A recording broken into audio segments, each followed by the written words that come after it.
Well, hello everyone. Happy Thursday, May 21st. Happy 148th day of streaming. Wah wah wee wah.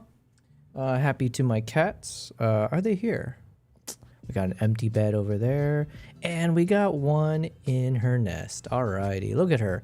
Everyone say hi to Nala. Nala, say hi back. Wow, she's laser focused. What is she looking at? Oh, she's looking at my other cat.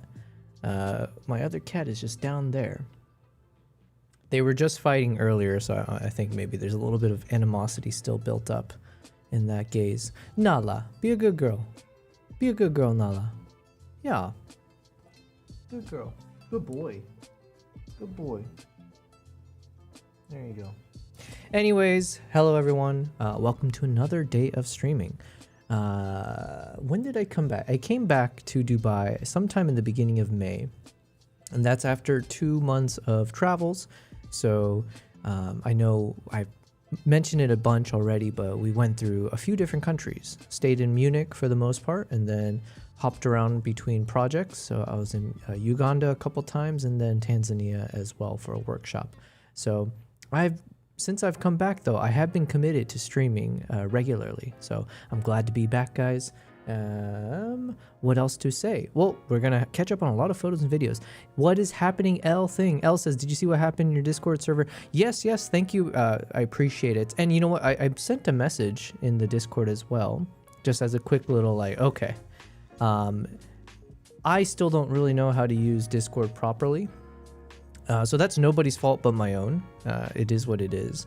But it does sound like, not that we've grown so much that it's like insane, right? That would be a good problem to have. But I do need to figure out how to, what do you call it? I have to give I need a Discord moderator. So then, okay, give me a second here as I go into this little Discord section. In case you're volunteering, L, I just don't know. If I hit this button that says plus, and I can add a role. Okay, so I need to create a role on my side first, it sounds like. And while I do this, let me just put it on my cat, because I'm just going to be staring dumbly at my Discord over on my other screen here. I do have some roles already built, but I think those roles were based on like my Patreon or something that I had set up a long time back. Where would I go to create new roles? Activity, privacy, connections, notifications, family center, content, and social. L says you need to make a role and put moderator admin privilege for role permissions. I will find this. I'm dedicated to finding where the freak is. Is it not in the settings? Do you have to go somewhere else to find Discord user settings? Or what if I click on my profile? Edit profile? No. I'm assuming I just got to hit the little user setting. Oh, no. I know. I probably need to click on my freaking channel. Okay, inside the channel. There we go. Server settings, create channel, create event. Privacy settings, invite to server. So server settings, okay, I think we're making progress. Then there's a section for members and roles. Oh shoot, I just clicked the wrong one. Ugh, come on, I was just there, and whatever button I clicked jumped me out of the that was annoying. Okay, so roles. All right, so now I see there's a bunch of roles that I technically already created, but I want to create one that's for moderator status, yeah? So let's create a role. New role. What is the role name? It's going to be a prize mod, okay? And then role colors. I have no idea. I'll give it a proper purple color. Members use the color of the highest role they have. I have no idea. Okay, we're going to make it a purple color. I'm too lazy to put an image or anything. How do I just do the speed run of this? Display role members separately from online members. I have no idea. Allow anyone to mention this role. Sure, why not? I'll just toggle these things on, I think. View server settings, roles, create new role. Yeah. Thank you, L. I wish I read what you said like 5 minutes ago when it took me 5 minutes to get here. But we are here. Okay. So then... And for what it's worth, I think I have no... I'm happy. I'm okay with DTK promoting his stuff.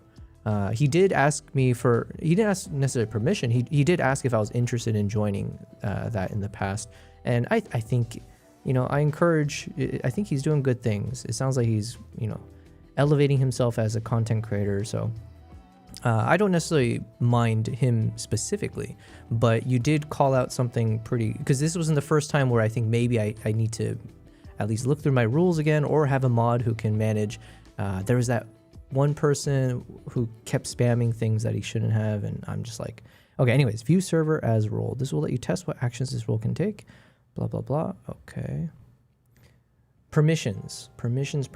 General server permissions. So this role should be able to view channels, allows members to view channels by default. Okay, I'm assuming that's good. Manage channels, allows members to create, edit, or delete channels. I don't think I want that, right? I wouldn't want anyone deleting channels. That's a little ominous. Manage roles, allows members to create new roles and edit or delete roles lower than their highest role. Okay, that doesn't sound good. Create expressions, allows members to add custom emojis, stickers, and sounds. Yeah, that sounds good. Okay, because I'm not doing it as of now. Manage expressions, allows members to edit or remove custom emojis. I'm not sure about that. View audit log, allows members to view a record of who made which changes in this server. I mean, listen, at the end, right now, L, if you don't mind, I want to bestow upon you the hat of a mod, and then I'm assuming I need to build this, like, future-proof it, so I have no idea what is technically the best practice here. Manage webhooks, allows members to create, edit, or delete webhooks, which can post messages from other apps or sites into this server. Okay, I don't know about that. Manage server, allow members to change this server's name, switch regions, view all invites and add apps to the server, and create and update automod rules. That sounds also scary. L says the one called admin is basically everything, and then I could set up some proper mod rules for you. What is this admin? I don't see... Yo, I feel like a boomer. Man, am I getting so old that... Are we at that point now where people, instead of saying like, oh man, I'm such a boomer, people are going to be like, oh man, I'm such a millennial. That's kind of depressing to think. It was my birthday recently too, so we're crossing thresholds here in age. Okay, manage server, I don't think I want that on. But you think it's the last one? Why would they put that at the end? They're making me waste all my time. I see it. Yeah, it says advanced permissions. Administrator. Members with this permission will have every permission and will also bypass all channel-specific permissions or restrictions. Yo, that sounds a little too much power for one person to have.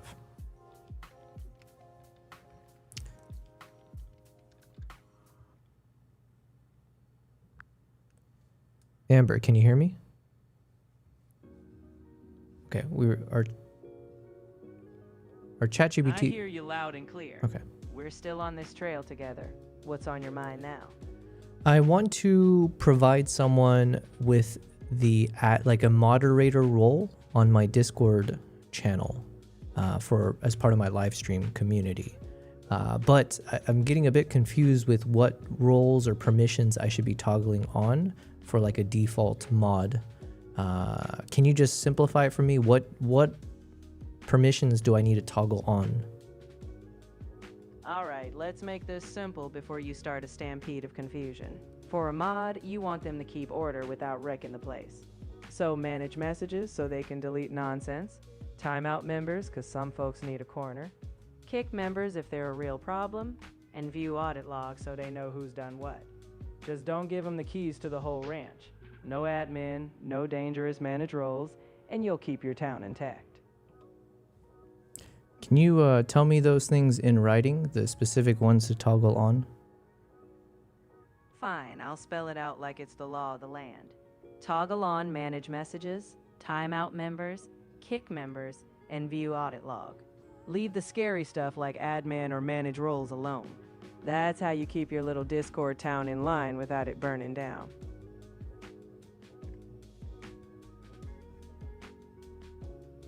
Okay, L says, I think it's the last one. Some servers have 1 or 2 admins and a team of 10 mods to manage and delete spam, etc. Okay. Well, listen, how about L? I want to at least give you the ability to time out or like delete those spams and stuff.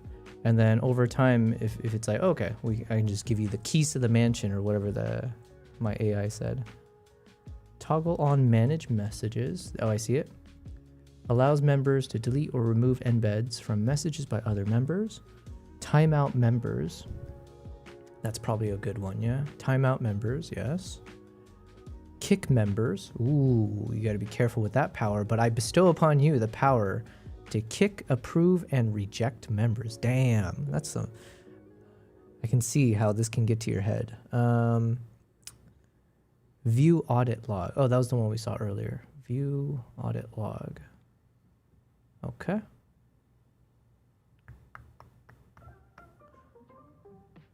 All right. Amber said keys to the ranch. Yeah, what the heck? I forgot I made her Southern a while back. Okay, I think this should be good enough, and then just let me know if it's not enough. If you need more power, okay? Let me know. So now I can go to your name, I'm assuming, now that I've created that. If I find you in the chat, add role prize mod. Okay, let me know if that did anything. But thank you for your patience. Hopefully that's gonna be fine now. All right, in the meantime, my cat is still here. Look at how beautiful she is. What a good girl, Nala. Yeah, yes, she's perking up, she hears it. Okay, welcome back. Thanks for joining the stream. We're gonna be, right now it is now 8 p.m. Oh, well, I should have said this from the beginning. I just released a new video on my YouTube channel. So breaking news, alerts everywhere. I hope you will check it out. I think it's tagged. It should be pinned to all the chats, but I'll also type in my YouTube channel just in case. I hope you guys check out this latest video. It is my latest behind the lens episode. And it kind of covers the points. The point of these behind the lens episodes, there's not really a point to it. It's not like your life is going to change when you watch this. But I'm using this video structure to record my stream of thoughts around various things, hopefully insightful, but just kind of giving you guys a bit more of a glimpse into the way I think, the lessons I've learned, what I do, and how I think and my adventures, all of it. So partially it'll just be story time where I just tell you about my first time traveling with a camera or whatever the situation might be. And other times it might be like, here's my philosophy on blah. This latest video, the one I just released a few minutes ago, or I think an hour ago, I guess, it is the latter. It is around the mantra that I've embraced over a number of years now. And I'm proud to say it's my own mantra that I came up with, and it's very catchy. But it goes like this: expect anything, enjoy everything. And so, very, very simple. So that way it'll be easy for people to remember and easy for me to remember. And this will allow me to share it with other people. Elle says, I can't even delete anything. Humor. Oh, is that humor? Is it like the Yobel the Boomer? Wait, didn't I toggle on the manage messages, which should allow you to delete stuff? Jesus, I am a boomer. Okay, let me go back to the server settings. I would go where? Roles, to the prize mods, and then permissions.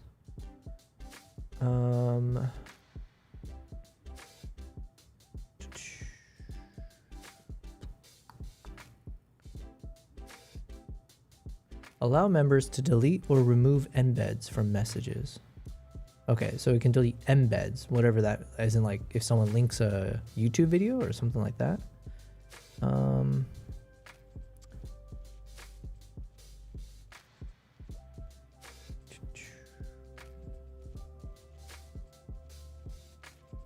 oh, there's all these like voice permission stuff. That is another thing I want to start doing, is like hopefully get people to hop on and, you know, we can do a little bit of voice chatting. Another thing is like, I want to do those like collaborations on Twitch, because I keep seeing that every time I open up the Twitch thing. There's always this note about collaborations. I'm like, man, is that a big thing? Am I missing out by not trying to test that out as a feature? I have no idea. Yeah, if someone links a YouTube video, I can remove the embed that shows the video. Interesting. I don't see the thing that would let you just outright delete a message though. I would have assumed turning on manage message should have done that, but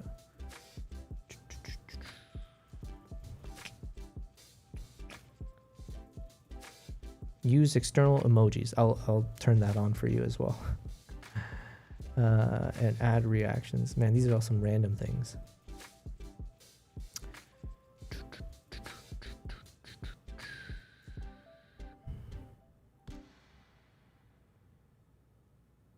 Timeout members, ban members.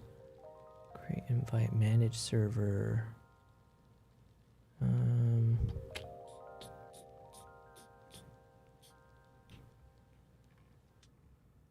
Deafen members. Oh, it's on the voice side of things.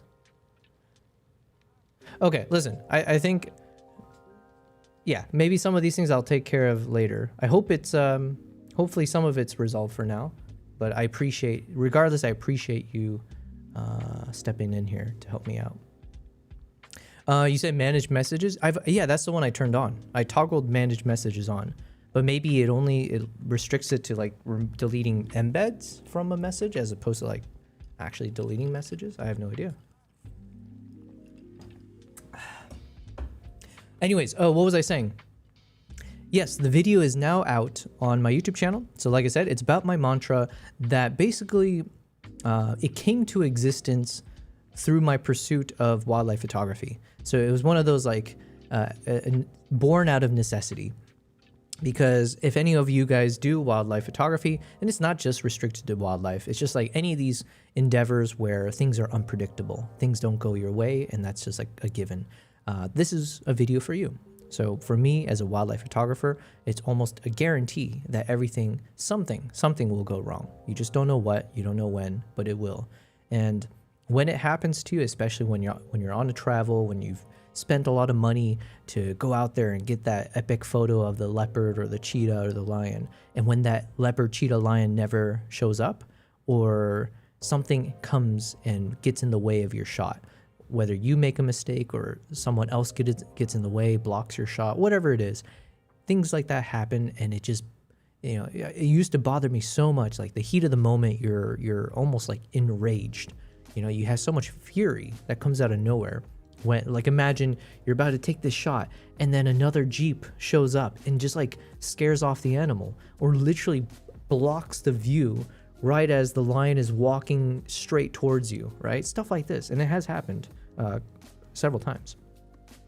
And you just like lose yourself in that moment in rage.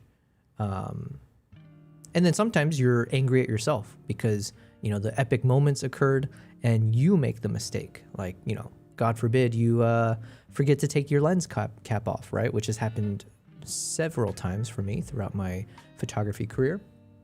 Still happens. And even on my recent trip to Tanzania, when we get to reviewing some of the footage there, I will walk through one example that happened in a pivotal moment where it turns out I didn't even have my memory card in. Okay, so how ridiculous is that? But yeah, when those moments happen, you're angry at yourself, you're angry at the world, you're just angry. And it eventually got to a point where I realized, like, you know, this is not who I want to be. I didn't think that was me. When you feel that kind of anger, it's like the same way when you get angry at someone on like a customer service, like on the phone line, right? And you're stuck for like 30 minutes, like arguing and repeating the same story to the fifth customer service agent, who then transfers you to the next one, and the phone drops, or like the call drops, and you're gonna call again, and you're repeating yourself, and you're getting so angry, and you get angry at the customer service agent, and you know it's not their fault, and you just feel terrible afterwards, right? It's like, oh, that was not my finest moment. And yeah, so to me, it's like when those moments happen, it definitely got to a point where I'm like, this is not why I went into this endeavor, right? I didn't want to become a wildlife photographer. I didn't want to travel and explore the world to feel this kind of negative emotions, right?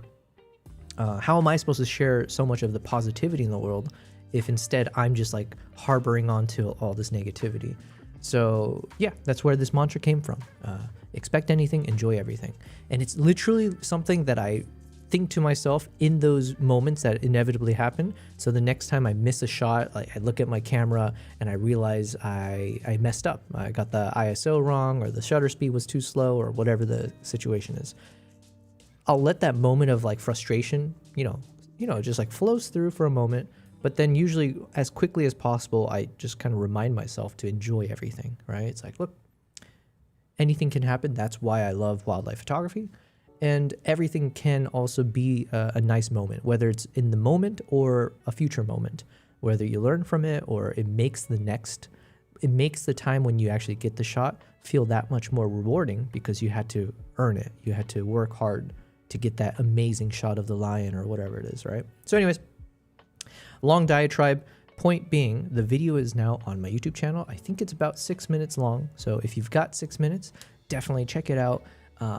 Give it a like, leave a comment. All of those things help significantly grow our channel. Right now, I think if my ambition right now would be hit 10,000 subscribers by end of June. Is that feasible? I think so. If I keep being consistent of publishing at least a couple of videos every week, I think it's possible. But, we'll see. It requires me being desperate and being like, guys, like my videos. But it does actually help, so I would appreciate it. Okay, anyways. So that's my news of the day. Check out the video, and then I'm working on some other ones, so be excited. Separately, we're going to be obviously editing more photos and videos. So let's see what we have lined up. Now, before I do that, I do want to, again, I like doing this as a warm-up. Before we kick it off, I have been enjoying playing this sound game, as well as a few games of chess, to warm myself up. So let's get cracking here. What do I need to do? First, I need to turn off this music. I need to turn up the volume on my headphones. Perfect. And we'll go into hard mode. We don't do easy over here. Boom.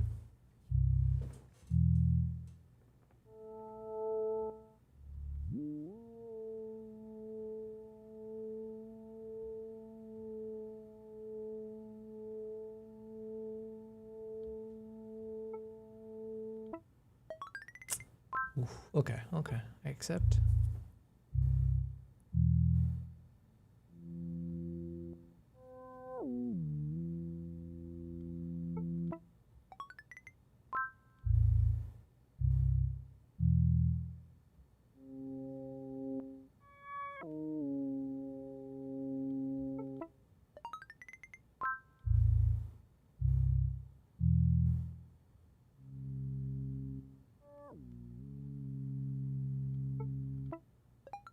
Trying to go fast and see if it helps or doesn't.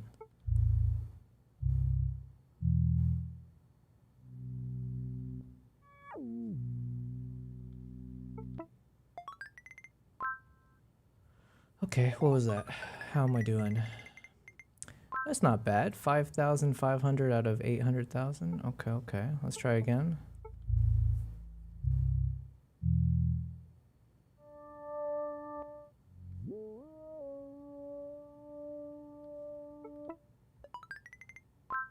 Okay.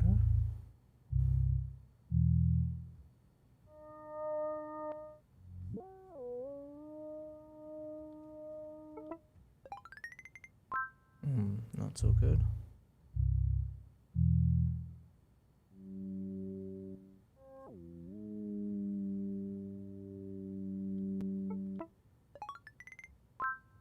Oh man, I'm overshooting all these.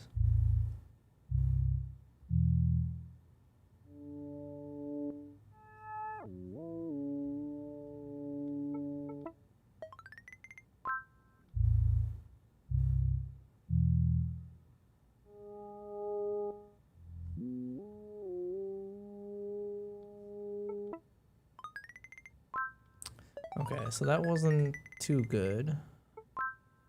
All right, let's try again. Let's try again.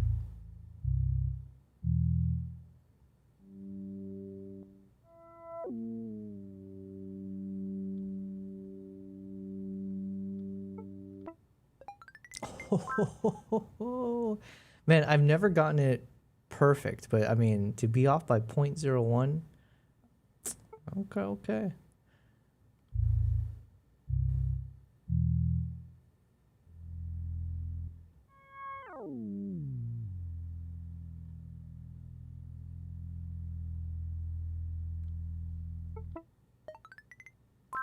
Off by 1.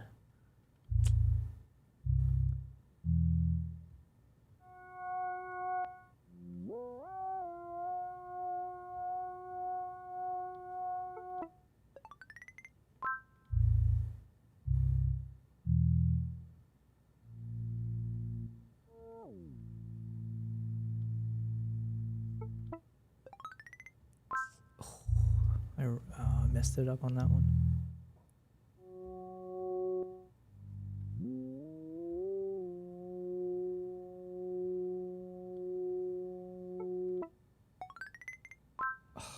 Shoot.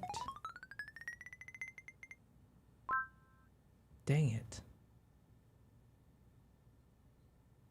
Okay, you know what? But I'm happy with it. I can settle. I'll settle for those scores. Now let me just crack in some chess games.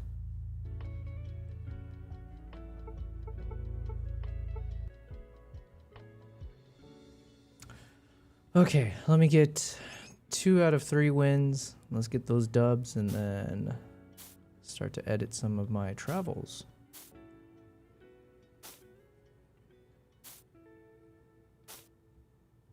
Oh shoot, I forgot again. I need to put the 3 minutes plus 2 seconds so I can break it down as I go.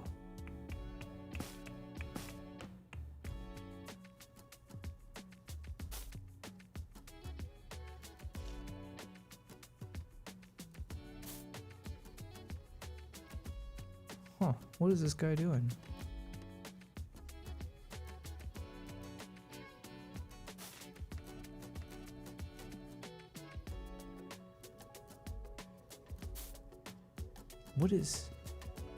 What is going on here? I've never seen someone do this before. Is this like some kind of trick play? Is he about to kill me with his queen? What the heck? Okay, well, you know what? I'm curious. What kind of sacrificial gambit is this? I'm about to... This guy might crush me with some move that I've never seen before. Or he blundered. I'm not sure which.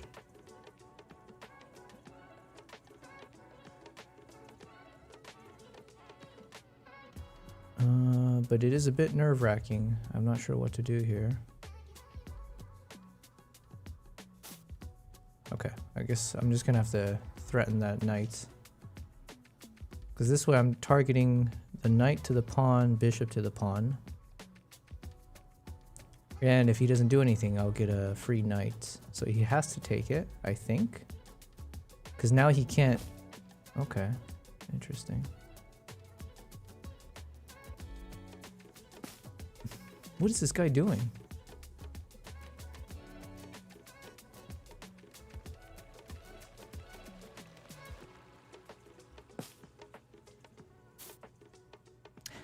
What an idiot. Okay, I was so nervous about this guy, but it turns out he's just not good. All right, well, I guess I was worried for no reason. Oh, shoot, I had a better play. Okay, let's hope he doesn't move his queen. I should have moved the bishop here. Okay, this guy sucks. Can't believe I was so nervous. Okay, now he just lost his queen. This is what we call GG. Is there like a way to win this off of one move? No. Okay. We'll take the rook. Okay.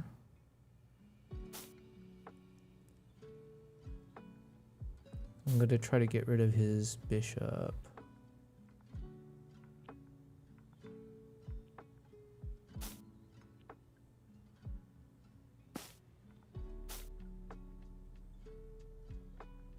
She's gonna move it here. I feel it. Oh, okay. I'm gonna block his bishop now.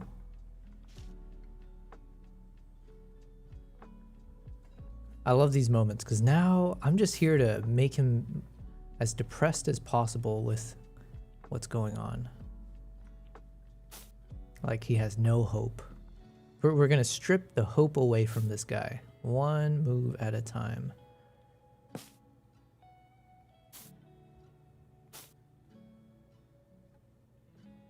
What are you gonna do?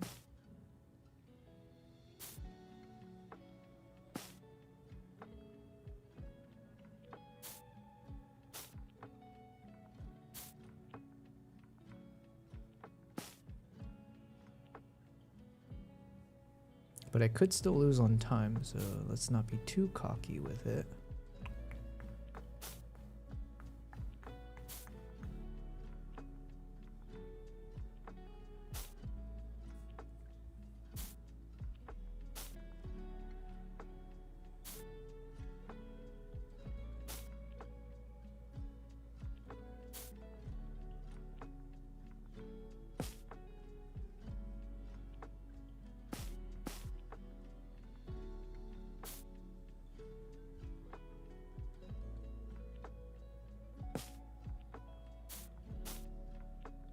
GG's.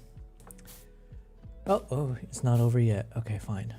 I was premature. Oh, I got 18 seconds. We gotta go fast. Okay, now it should be GG's. There we go. All right.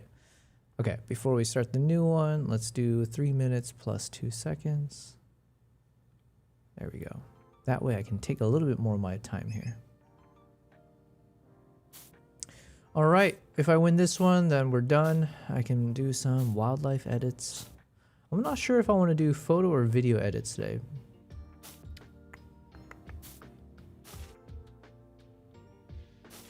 Dun, dun, dun.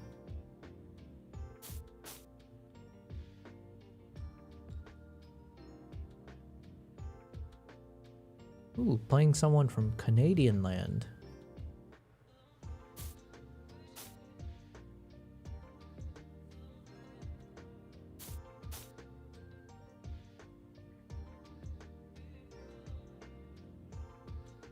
I always have to be careful about this bishop here. This little laser sight.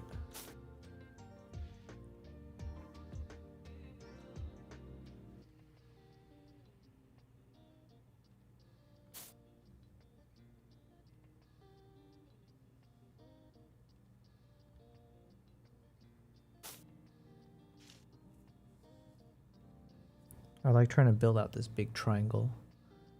Or the victory, what is it called? What was that movie way back in the day? It was like was it a hockey movie? The Flying V. Oh yeah, it was a hockey movie. What was that hockey movie that everyone watched as a kid?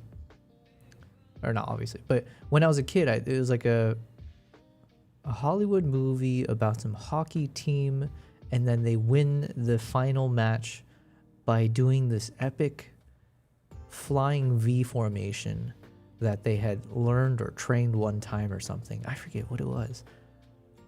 The Mighty Ducks? Was that Mighty Ducks? Okay, I need to Google this after this one. I think it was called the Mighty Ducks.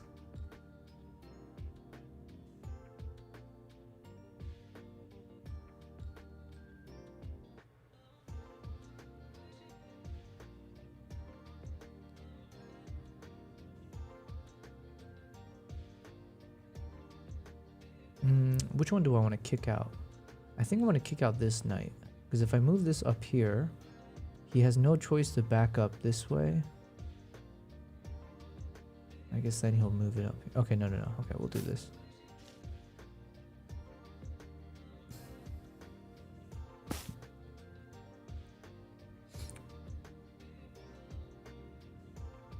So now at least this lane is open to the queen. So if he doesn't move his queen, I might eventually try to move a rook over to this lane.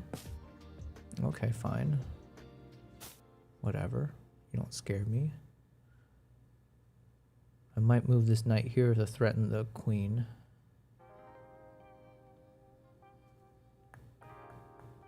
Where's he gonna go? I think he's gonna go here. No, he's gonna go here. I'm gonna bet my life. I'm just kidding. But I have a feeling he's gonna want to back up to that spot. Nope. Okay. Too much of a coward, I see.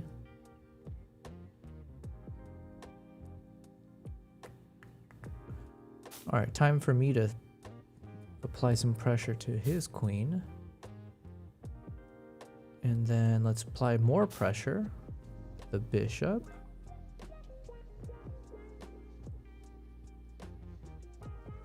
And then I'm going to move my knight out of the way, so because most likely he's going to move to a black square. So let's say he moves it to here to double up on this lane. Then I at least have my bishop lined up for the queen once I move this knight out of the way. So then I'm going to try to... There we go. Okay, so it's all going to plan, all right? So now I'm going to move this here. And then next move, if he doesn't take the bait, is I'm going to move my other knight here to threaten the queen and this knight that's hanging out here. So obviously he'll have to move his queen out of the way, but then I'll be able to have 2 attacks on the knight plus my bishop lined up. Oh, we're in a good spot here. Okay, we're about to see some genius in action. And he's only got 30 seconds left. All right, so now let's see if my plan works. Apply extra pressure, plus I get that extra pawn, so I'm not complaining. And he can't take it with this knight, because then my bishop gets the queen. So he has to move the queen out of the way. Meanwhile, I got 3 attacks, and he's got 20 seconds left. We got this. 1, 2, 3. Yep. So now I'll have to take with this one. And he has to take, because otherwise I'll get a rook. Okay. Then I'll take it with this one, because I'll keep applying pressure to the rook. He's got 10 seconds left. Ooh, buddy. And of course, my aim is to get this pawn. Okay, so he saw through that. Fair enough. But I get an extra pawn here. Oh, this guy is getting crushed. And then I'll just keep applying. Oh my god. Yeah, he resigned. Of course. If he didn't resign, I just saw the move, I think. Where if I move this bishop to that square, obviously now I'm threatening the queen and I was threatening the rook. And he can't take the knight because my queen is protecting the knight. He can't move onto any of these white squares because my bishop is there, and he can't move to any of these black squares because my other bishop is there. So his only option was to either back the F up. That's all he could have done. Oh. This is a good game for me to end on. Katzenellen Boggin says, yo, I'm exhausted. I need to call a lot of photos. My memory cards are nearing a full capacity. How's the editing going? Oh, editing has not started yet. I was doing a bunch of random things. I had to get some chess games out there. So we're about to start now. Katzenellen Boggin, hopefully, I believe you are midway through or you've started your wildlife safari trip. So I'm very keen to see what kind of photos you ended up capturing. Hopefully you had some good sightings. Oh, you know what, Katzenellen Boggin? Not to self-plug myself too much, but I just made a YouTube video, which I believe is dedicated, or it's designed for people like you who are doing wildlife safaris right now as we speak. So hope you check it out. Basically, it's about my mantra. It's called Expect Anything, Enjoy Everything. And it's my mantra that I came up with because of all my time doing wildlife photography and the amount of disappointments you feel, frustration, when you miss the shot, when the animal doesn't show up or doesn't give you the right pose, or all the other disappointing elements when you have too high of expectations for what you're going to experience. So anyways, I came up with this mantra, and that's what the video is about. So hopefully you check it out. All right, now let me see. Do we want to edit photos or videos? I'm leaning towards videos because we've done a number of photos yesterday as well. So let me see here. If we do photos, what day are we on?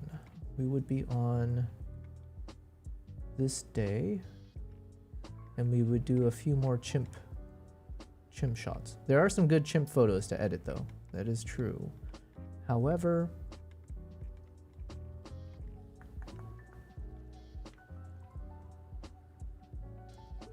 I think I want to get through some of the videos. So let me open up the video side. Katzenellen Boggin says, day 2, I'm yet to see the wild dogs. Fingers crossed. Man, I have my fingers crossed for you. Is the painted dogs, I'm assuming it is a type of wild dog, right? Is the painted dog a type of wild dog? I'm assuming wild dog is just like a all-encompassing.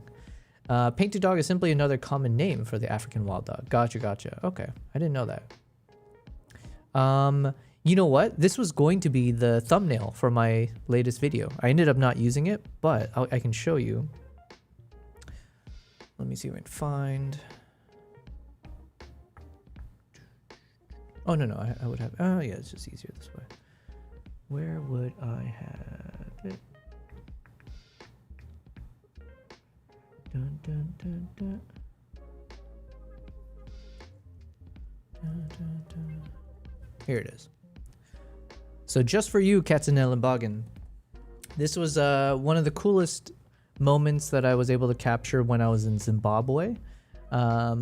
There was a pack of painted dogs right at sunset, right when we were ending the drive, as we were heading back to the camp. Sun was setting, but still proper golden hour, and out of nowhere, we drove right close to the pack of painted dogs. And they had just killed off one of these, I think it's a springbok. And yeah, so anyways, I was able to capture this moment here as one of the painted dogs was running off with the head of the springbok. Pretty gruesome, I guess, right? But it's nature. But it was also such a wild shot. It's just like, it's such a wild shot. It's like, what? It makes you kind of double take. Now, the photo quality wasn't necessarily the best because it was like lower light. I was shooting with the Z6 III with a 180 to 600 millimeter lens at probably, it must have been like at 6.3 aperture or something like that. So I had a lot that I was working against me. Whereas if I shot this with the Z9, obviously, I say obviously, but it would have been a bit cleaner of a shot. So I had to do a lot of denoising. I had to do a lot of extra work to kind of clean this up a bit. But it was still a really cool capture for me to get this moment. And I should have moments of this captured as video that at some point we're going to have to review together. But yeah. Looks like something you do in peas. What is peas? Looks like something you do in peas. Yo, we got Low Bass in the chat. Low Bass says, how is you? Who painted them? That's a good question. I mean, obviously people would say God, right? I'm so reliant on cropping. I use the Z9 like 90% of the time. 24 megapixels is just not enough. Yeah, I mean, that was unfortunately the problem I had with that image, right? So, you know, I really like the Nikon Z6 III. However, it does not, it's one of those, like, once you see what you have, you know what I mean? Like, after shooting with the Z9, you do see a noticeable difference in that quality, right? When you shoot with the 40, I don't even know, is it like 45 megapixel, whatever it is, and just the other features of the Z9, and then compared to shooting with the Z6 III with the, you know, 24 megapixel, it's usually fine. But then for wildlife, because of the distance, because of all the other distortions and things that get in the way, I just feel like the Z9 is hard to beat, you know, in that sense. Katzenellen Boggin says, looks like something you do in Photoshop. Gotcha.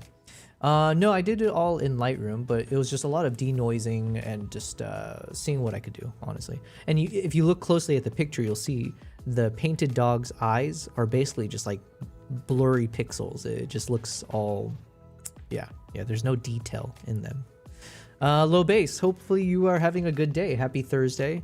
Happy lunchtime, I'm assuming, or I don't know what time it is for you right now. But yes, happy day. We are just gonna kick off some chill edit and watching some videos. So I have a few videos lined up. And then I just randomly Googled, or I searched Teo Crawford. He was one of the YouTubers that we'd been watching some of his content, and I am inspired by his stuff. I think I want to replicate or mimic his story style for even for my trip to Munich or whatever, where I like share a little day in the life when I was in these countries and then showing some of the photos I took, things like that.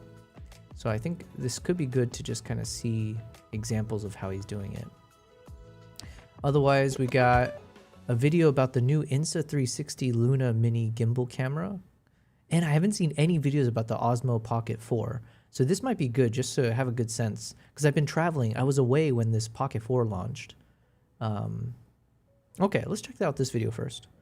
Low Base says, I'm okay, just waiting for the weekend. Aren't we all? Aren't we all? Well, my cats say hello. I think my other one has just arrived. Yes. Look at this gal. Wait, no. She was over in the other... Oh, she moved to this bed. All right. Gotcha, gotcha. Well, hello again, Nala.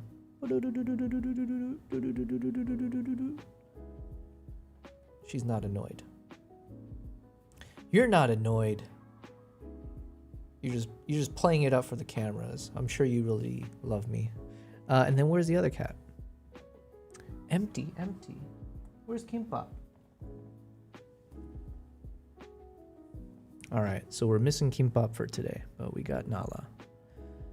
Low Base with a thank you for using those epic emotes. All right, let's check out this video and start doing a bit of editing. I think I'm gonna edit some YouTube, or not YouTube, I'm gonna edit my videos from my trip. So let's get started. Is this gonna be your next Leica? They should have named it Wally. I agree, it looks like it. So cool that these guys all know each other and they hang out and stuff. Man, I need a crew like that. This right here is the unreleased Luna from Insta360. And I'm not allowed to show everything, but I liked it so much that I asked if I could show some footage and tell you some of the features. Because if you're looking at one of these mini gimbal cameras, you might want to just see what all of the options are first. To test it out, I brought it to the cottage for the long weekend. Kai, do you love your new hair? Yeah. This is not a review. I'm gonna show you some footage, tell you some of the features, and this video is sponsored by Insta360. We got a full boat here. Kai, close it up. Close it Oh, that's the jalapeno cheddar. It is the jalapeno. Did you bake some bread? I'm so cold. I'm going into my shed. This is an interesting strategy. So you just blur out the kids' eyes, and is that enough to make sure you protect their, like, I don't know, presence online? I have no idea, but it is kind of freaky. Is it better to just do the eyes, or is it better to do the whole face? What about their voice? I guess a kid's voice will change. I guess capturing the voice shouldn't be a problem. Man, I don't know. I'm assuming they're doing it for privacy, but I'm trying to think, like, imagine if they didn't distort the eyes. If he just showed the kids' faces, what is like the worst case scenario of like, what is the nefarious actions that would be taken? I don't know. I have no idea. There's a bonfire. Actually, I think I'm also gonna show you why the new Insta360 Mic Pro might be the best mic system in the market right now, and it can do some things that no other mic system can do, and it's not just the cool e-ink displays. But being able to customize these is such a smart idea. This is footage. I think I disagree. In my opinion, I guess I don't really know. I haven't seen how it works. Well, okay, maybe his choice of putting his face, I disagree with. I guess if you put like your own branded logo or something, it could work. But this to me feels like a little bit tacky. Or I would not want to have like my face. I don't want to wear a mic with my face while I'm mic'd up. Or if I'm micing someone else up and they're forced to wear my face on, that'd be weird. I guess if it had like some logo or something else, but I still prefer minimalist. Like if it was just nothing, I don't want any branding. I don't want anything. I just want tiny, hidden, and definitely not blasting the brand of like whatever company. Cool e-ink displays. But being able to customize these is such a smart idea. This is footage from the Luna. It's the DJI Pocket competitor, and honestly, Dude, that's good. Wait, this is, Yo, yesterday we were watching that video from Potato Jet about the new Canon, what is it? The Canon R6V or something like that. And the one critique I had, one of the critiques was just like, I didn't think the quality of the footage looked cinematic or anything. It just looked a bit like flat and dull. But to be fair to him, he was just shooting on a road trip and maybe it was like poor lighting and then also using like a kit lens. But looking at this, you're telling me this came from like a Pocket 3 equivalent? The quality looks pretty damn good. The DJI Pocket Like this looks pretty damn good. competitor, and That looks clean. honestly, I was not a huge believer in these small little gimbal cameras. But now that they're getting so good, I can definitely see why these might be the best beginner cameras out there. And they might even serve a purpose for the prosumer market. The cottage season has begun again. It is wonderful. This is like the best time of year. We can come here, sauna, swimming, lake, jet ski, hang out in the sun, win. Luna has 2 cameras and multiple focal lengths in practice, co-engineered with Leica with a 1-inch sensor and an f1.8 aperture. It does 10-bit log, finally. I believe this is the first Insta360 camera with 10-bit log, with 14 stops of dynamic range. And as you can see, the footage is actually really nice. Colors are really easy to work with, it doesn't feel over sharpened, and the log is actually very similar to Sony log. So when I use my Sony LUTs, I really didn't have to do anything to change the footage. I just used the LUTs like I normally would on my Sony. Here's some footage from both of the cameras, and I think this is like a great pairing of focal lengths. I really like this wide. It's wide enough that you can kind of hold it out and vlog with it and film yourself. This is the camera that I would be using most of the time, but having the option to switch to the other camera and get these zoom shots is incredible. It's one of the biggest reasons why the iPhone is such a good filmmaking tool nowadays, because you have all of these different cameras, focal lengths, so it can kind of do everything and it's in your pocket at all times, just like this could be. I think one of the nicest thing about these little small gimbal cameras is that they're very portable. Just like your smartphone, iPhone, whatever. You just toss it in your pocket and put it away when you're not filming. And then when you need to film something, you just pull it out. It's really simple, really quick. And yeah, you end up catching a lot of moments that I normally wouldn't film because I'm just too lazy to bring out the whole big camera. And then I still want quality, so it's like, what if the quality's not good? Like, I don't want to be filming around with just like a GoPro or whatever. There's just a lot of times where it would be way nicer to carry on a little camera like this. Remember, this is all pre-production still, so if there's any little weird stuff, it's just early, that's all. This is also the Mate. Quality of this, from everything he shared, is definitely pretty damn good. I'm still leaning towards the Osmo Pocket 4 without knowing any of the specs. And literally the only reason, 2 reasons, is I've made the decision, the executive decision, to be rocking all DJI cameras. I have got the Osmo Nano for my hat camera or the necklace. I've got the Osmo Action 6 for strapping on like the point of view. And I've also got the Osmo 360. I bought all of that over this past 2 months for my travels. Especially for my chimpanzee treks and all that. And it turned out excellent. It was an excellent choice, in my opinion. The reason I did that was because, well, one, for simplicity. I figured if I can just make sure I color grade everything the same, because it looked like they all share the same back end. And unlike the Insta360, the DJI had actual log, right? So they had the 10-bit log. But apparently, it sounds like Matty's saying this new Insta360 camera does have log in it, but it's a little bit too little too late because now I'm bought into the DJI system. And so ideally, I should probably try to get my hands on the Pocket 4 eventually. And fingers crossed, guys, but if we keep growing our channel, maybe DJI will work with us. That would be great, you know? Fingers crossed. 2-4 weekend, Victoria Day. Are we celebrating the Queen or something? I'm actually not 100% sure what this holiday's even for, but May 2-4, that's like a holiday weekend here in Canada. So everybody's at their cottages and all that stuff. My parents are here. Oh, funny enough, we can do a little bit of a comparison. So obviously this is different in that sense that this is not This was from the Action 6 camera. So you can kind of see this is the quality from my little attempt at color grading. Shooting in the 10-bit D-Log.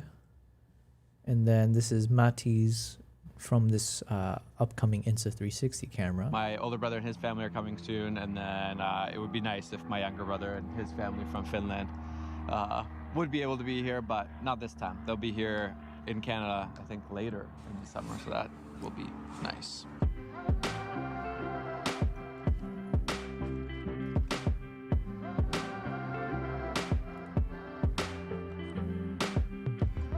Nice job, Coco. Usually Kai wouldn't go that far. That was really good.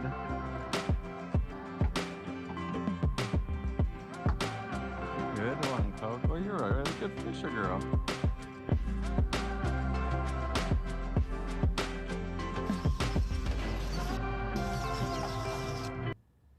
I do still need to get used to filming myself. I think I keep forgetting to do that.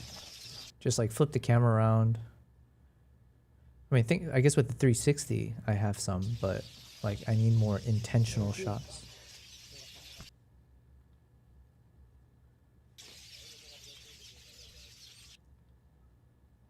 Let me see if I can drop the playback a bit. Oh, it's already at half. I'll try quarter.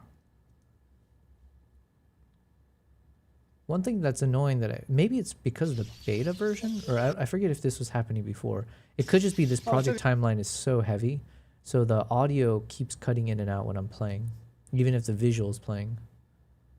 So even here, yeah, the audio, you're not hearing anything. It's okay. I'm just.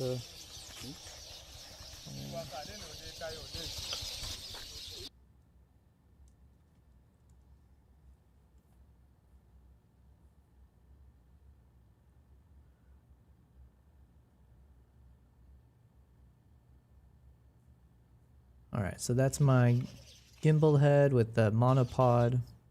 So this was at the end of the first shoebill excursion. So we finished the swamp ride, and now I was returning to the main boat here.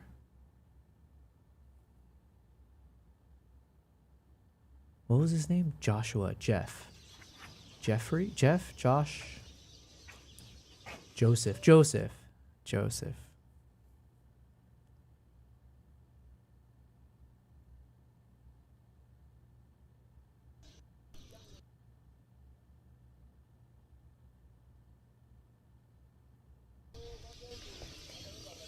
For you and Man, this audio thing is gonna kill me. I don't know why. It just can't play.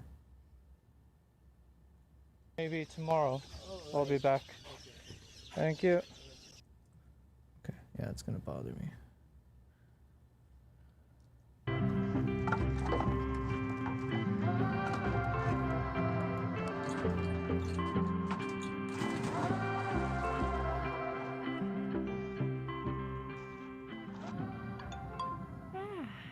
Is that cool? It balances out your mood. I feel like this would be a perfect camera for you, buddy.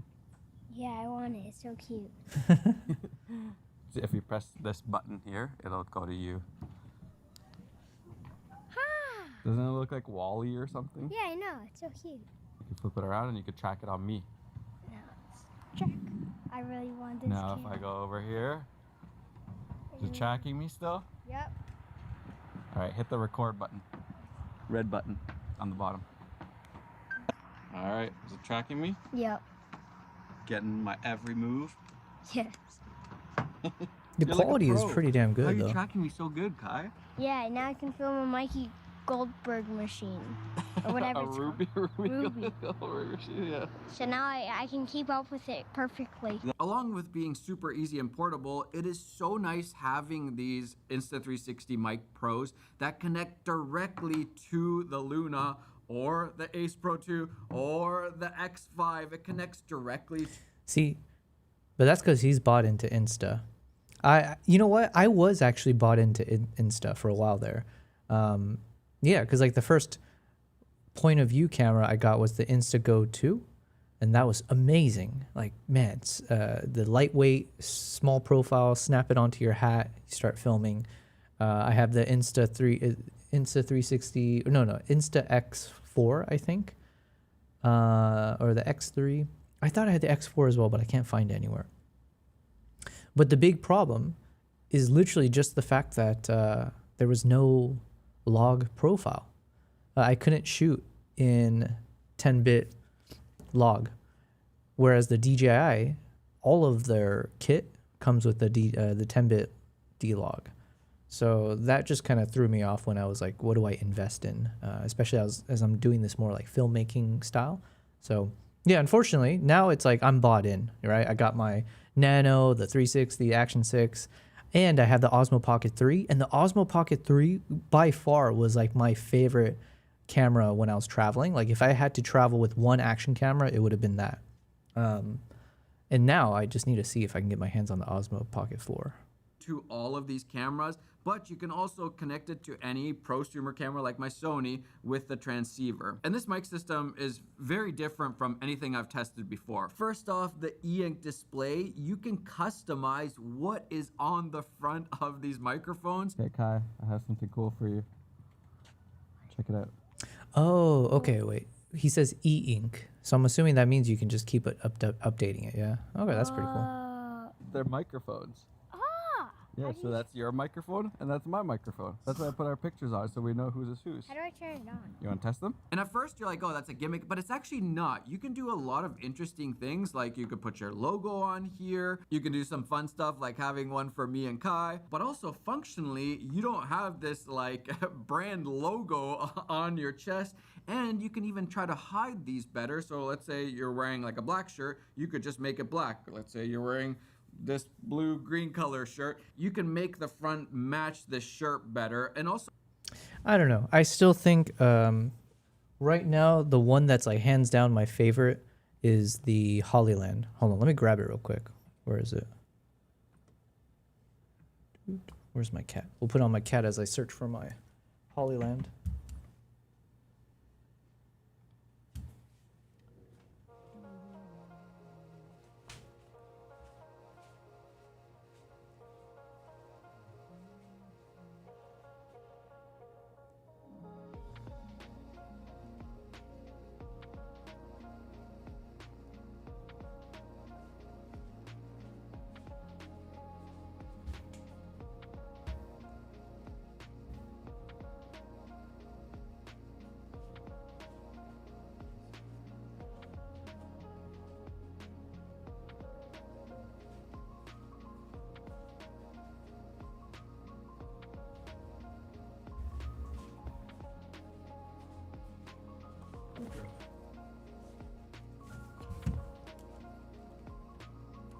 Okay, I forgot I was using it for a shoot recently.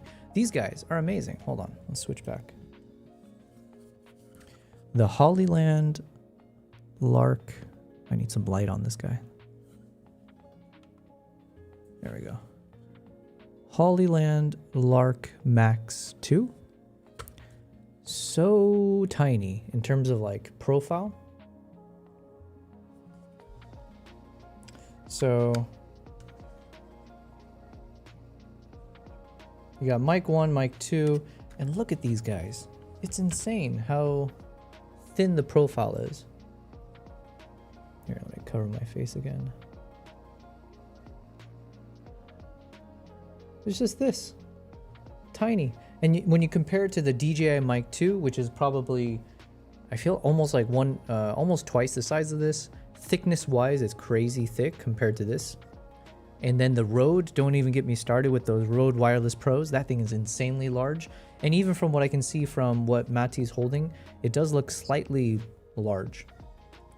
And the beauty is with these guys, even if I can attach it up, backwards, and I clip it on, yeah, it's like barely noticeable. And there's no logo on the back side. And that is one trick that I learned from, there's a really big YouTuber, Instagram, TikToker named Nas Daily. And I was able to meet him one time for when I was doing a project. And I had to interview him basically and someone else. And so I handed him the DJI Mic 2. And I expected him to put it on the way I expect, where you see the logo. But he actually did it like this, where he put it on the backside. And I was like, genius, because now you hide it. But it works just fine. You don't catch any weird noise because the microphone is right at the edge. I think for the DJI mic too as well. But it's the same thing for this guy. So talk about like thin profile. I could technically do the live stream with just this, and it's not that noticeable. Whereas if I use what Mati's wearing, or this microphone he's showing, unfortunately it still is a little bit too large of a profile for my taste. Let's see if we can go to it. So I just feel like the round shape kind of blends in better than a square shape. I don't know if that's just me, but that's what I've found so far. But that's actually not the biggest deal with Yeah, I think that's just like, it does stand out still in my mind if you're wearing that. Yeah, and how would you clip it on, at least with the one I just showed, you can clip it onto the edge of your shirt and it's just a little bit showing. But yeah, I don't know. I don't think I like this round design as much. these microphones. They are microphones, and that's where it gets really interesting. This is actually... Oh, and then these are all the gear that I was using. So this is the Action 6. So again, it shoots in that 4K. I think it shoots more than that, but I think I was usually shooting in 4K 25 frames per second. Then you have the Osmo 360, and that's been fantastic. And that one shoots, I think, 7K 60 frames, something like that. And then this became my hero. Although you can see on my first trip with it, I smashed the back screen. I literally, like, it almost looked like I slammed it against the ground, which was silly of me. I do need to go and get it repaired, by the way. But this Osmo Nano has been my favorite to shoot with. So easy. Just anyway, so these are like my new action camera set that I really enjoy. All right, put it away. But we'll see. Let's see how this mic does. a 3 mic array, which allow you to choose different mic pickup patterns. So we have an omnidirectional, cardioid, figure 8, and voice focus. Oh, good thing they used to have 32-bit float. Do you know what that is? What? That means no matter how loud you talk or how quietly you talk, it gets it all. Oh, wow, that's cool. That's pretty cool, eh? All right, so now, how's your mic looking? How's it sounding, do you think? I don't know. Neither do I. You should keep it like a little bit further away from your body, like maybe like here. We can actually put magnetic clips and then we could clip it Yeah. to your shirt. Thanks for helping me test these, Kaya. Yeah, they don't seem like much. You know what? That's what sound is a lot of times. People think that it's not that important, but actually it's pretty important. Like, Well, do you hear it all that doesn't- sound over there? Yeah. The boats and stuff? Yeah. These microphones probably aren't picking up like any of it. Actually, let me hit noise canceling right now. Let's see if that works. All right, now I have noise canceling and there's all the sound going on, boats and stuff like that. So it cancels all the noise. And then we have good Okay, if I'm being 100% honest, I do still hear the noise, at least through my headphones. I've been hearing the boat sound there. audio. Oh, yeah. Good audio is important, right? Yeah. So the omnidirectional would get sound from all over the place. The cardioid kind of goes in one direction only. Then we have the figure 8, which will do front and back. And then the most interesting maybe is this voice focus one, which is kind of like how a shotgun microphone works. It's doing very focused, only one direction. Which means in theory, you could also use this as a little tiny shotgun microphone that goes on top of your camera, along with it being a lav mic. Okay, so we have those 4 different pickup patterns. This one would be the omnidirectional, so as I'm spinning, it should be pretty much the same.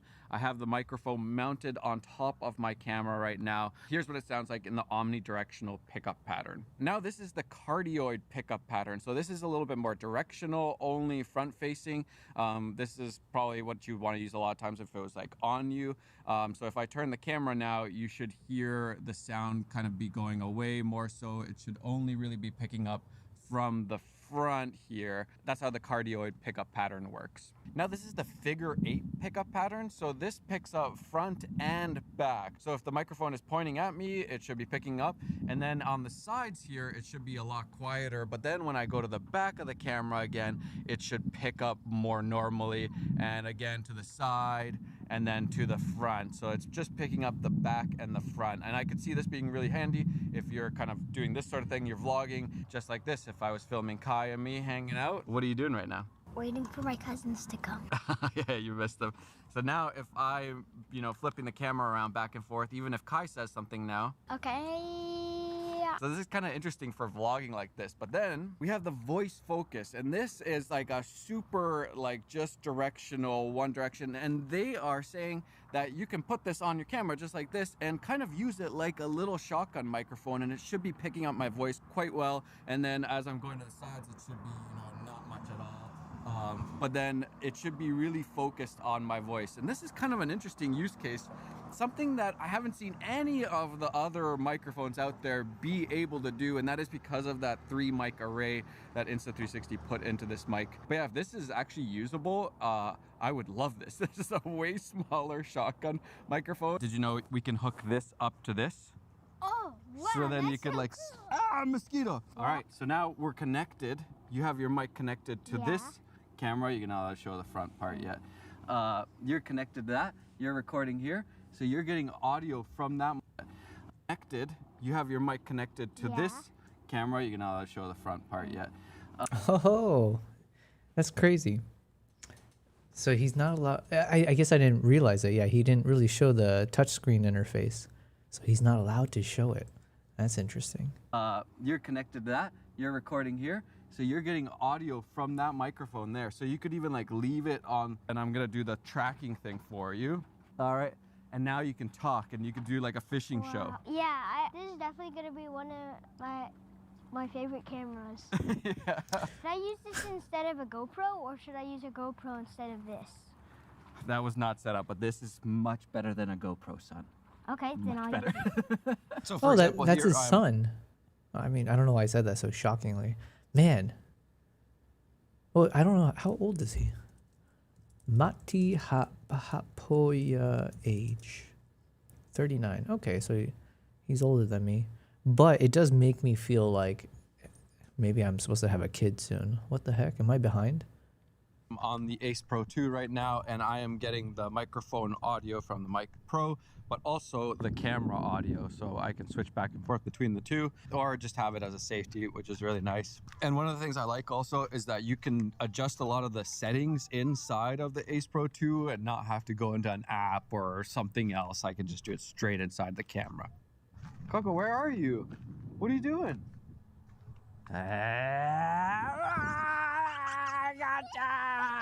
It has 32-bit float, love that, but even better, you have auto gain in 32-bit float. So it will still adjust your levels so that you don't have to do all of that annoying work in post. But if somehow it's too loud or too quiet, you can go in and adjust it as much as you want. Because it's 32-bit float, it'll never peak and it'll never be too quiet. You can always bring it up without having the noise floor coming up.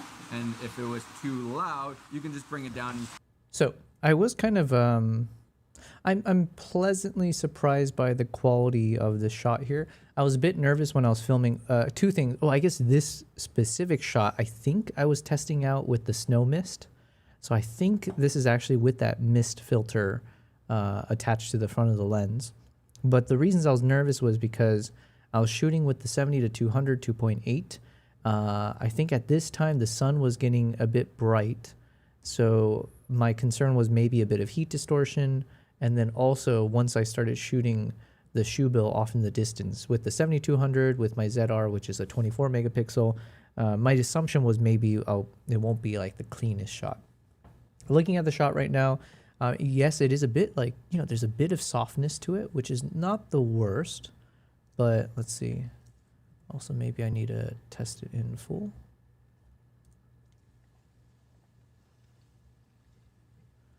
And then my concern was with the 7200 at this distance, would the shoe bill actually be sharp enough? And actually, it's not bad. Because that's quite a distance from me. Like this is like literally I'm putting the 200 to its max capacity, right? Max performance. And yeah, the shoe bill looks fairly sharp.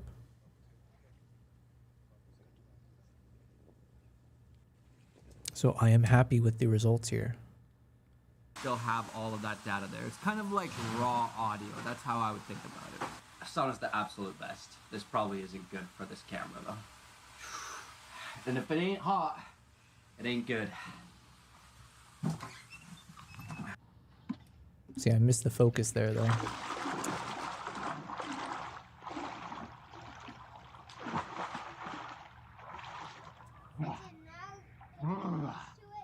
Water's cold still. Another big selling point is that you can connect little like wired lav mics to these using the USB-C on the bottom. They have a little adapter that goes from USB-C to 3.5, and then you can plug in any of those like wired lav mics so that you don't have to actually have this out and about. These are super lightweight. They're just 19.7 grams, whereas like the Rhodes lav mics, they're 35 grams. Crazy long battery life, 10 hours per transmitter and 30 hours total with the charging case. The Rode ones, for example, only have 7 hours per transmitter. They're also gonna have an adapter for Sony cameras so that you can plug it in straight into the hot shoe on top without having to have any cables, which I really, really love. And I hope they do the same for Nikon cameras. That would be really nice, actually. I haven't seen anybody do it. Oh, I think he made a video and I completely forget. Did he switch over to Nikon? I think he did, right? So far for Nikon. But yeah, we have the same thing on Nikon. And the best part is that the Nikon ZR has 32-bit float built in internally. So in theory, that would be the best case scenario ever. We get 2 different modes for noise cancellation. We get weak and strong, which is really nice. If it's not that loud and you only need a little bit, that's great. If you need more noise cancellation, you can go for the strong version. You can also record stereo sound for each of these transmitters because of that 3-mic array, giving you even better audio. We're gonna see so many of those like ASMR videos, aren't we? People tapping and doing all sorts of other things. It's kind of cool when the microphones are in the case, you can still see the EA displays in there. Which is actually pretty handy because then you can kind of keep track of what mics you have, because you can have 4 of these together paired to one transceiver, and I get lost in which microphone is which and where are they.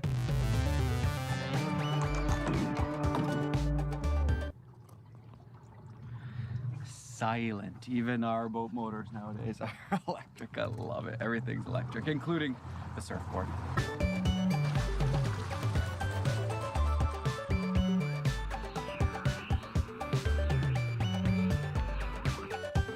Too lazy to walk the surfboard and batteries all the way over there. So.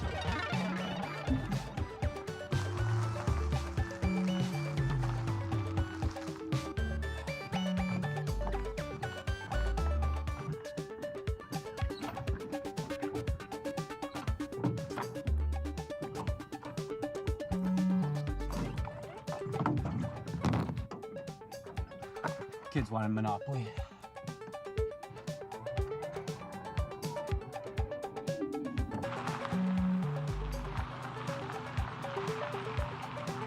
All right, cargo is all in. Ready to go.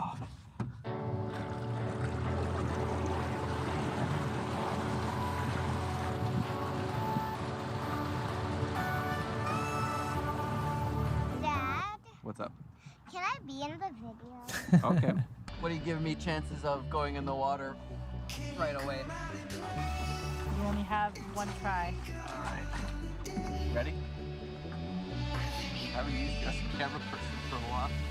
All right, ready? Well, I'm getting paid.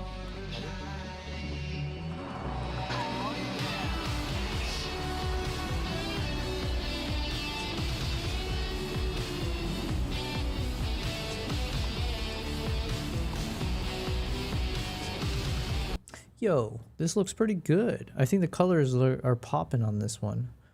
It's kind of fun. I'm still learning, obviously, how to do proper color grading and stuff, but it does feel nice when the colors just kind of hit correctly. It's a bit dark, for sure, so I'll have to lift it up a bit. But I think in terms of, let's see, once I zoom in, I think here, yeah. This is, yeah, I think this is clean. That'll definitely be a moment I use at some point for my vlog video. Perfect, perfect. All right.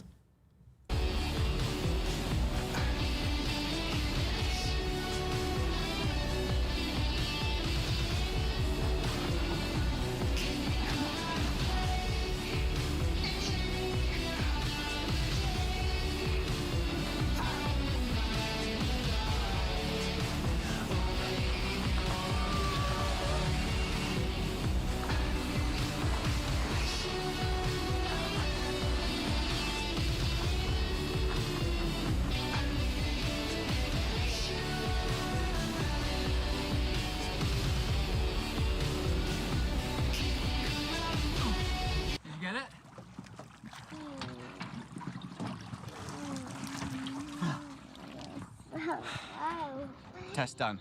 Here's a little size comparison between the Luna and the DJI Pocket 4. I don't have the new DJI Pocket 4 Pro yet, but yeah, here's a little comparison between these two.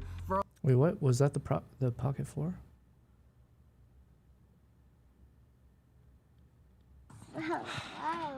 Test done. Here's a little size comparison between the Luna and the DJI Pocket 4. I don't have the new DJI Pocket 4 Pro yet, but yeah, Wait, what's the difference between the 4 Pro? here's a little comparison between these two. For a long time, I was a little bit against these cameras because I was like, I would just use a smartphone. It's so convenient. It's always in your pocket. And the quality was kind of the same.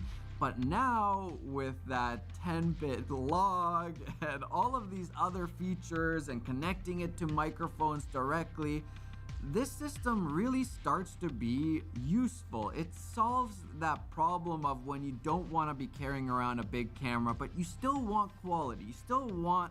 You want it to look good. You don't want it to be just like, you know, oh, yeah, I guess I captured the memories, but this looks terrible. And I feel like with the Luna, we are definitely getting that. The quality is there. It's super convenient and portable and easy to use. The only thing is I don't know the exact price of this right now yet, but if I was you and you were interested in one of these little like pocket gimbal camera thingies, these small things, I would definitely wait around to see all of the options first, then make your decision. What do you guys think? Is this just another piece of gear that we think we need and then we don't really end up using it? Or is this actually the future? This might become the standard like beginner camera that everybody just knows that you get something like this when you're starting out in filmmaking or you want to make YouTube videos or social media content. As I'm testing this, I would love to know what are the biggest things that you would like to know so that I can actually put it to test and try it out and give you guys some final answers when this does come out, which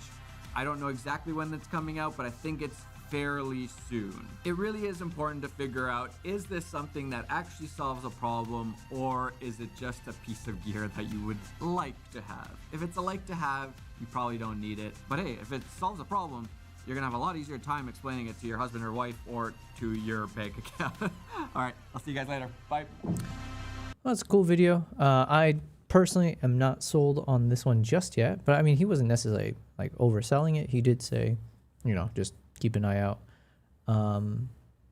Actually, no, I take that back. Man, the footage he was showing was pretty clean.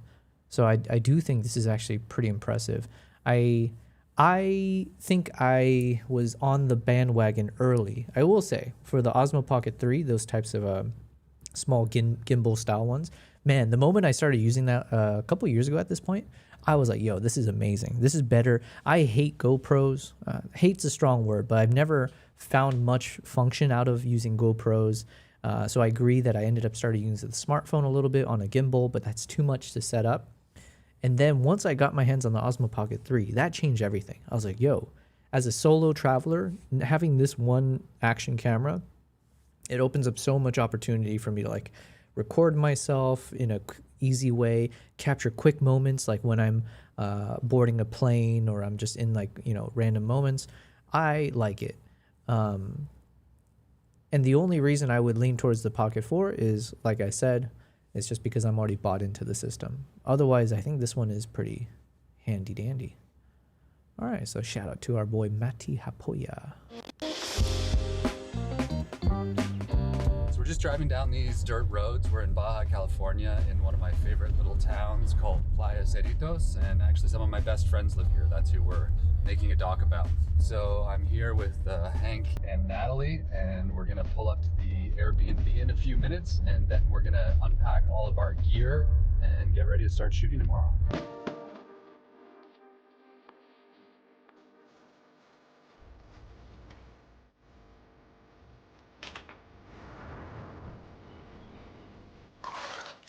So obviously I'm not in my office right now because for the last week or so I've been shooting a mini doc in one of my favorite places in the world. And I'll share what I'm actually working on in another video later, but because of travel restrictions we had to come up with a very minimalist setup that's really different from my typical van load of gear and big shoulder mounted rigs. So in this video I'm going to break down how I built out a small but mighty run and gun kit that ended up working way better than I expected, even though I don't have all the bells and whistles I usually bring on professional shoots.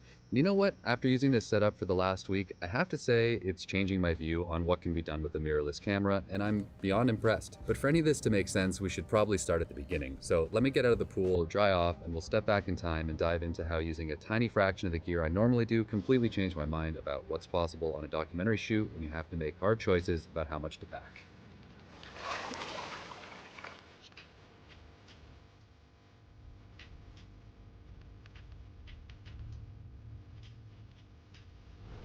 Okay, so we're here at our house for the next week. Really great spot. The very first thing we're going to do before we start shooting is build out the camera rig. Now, I knew I was going to have to get this whole thing into one carry-on bag. So we're using, like always, f-stop stuff.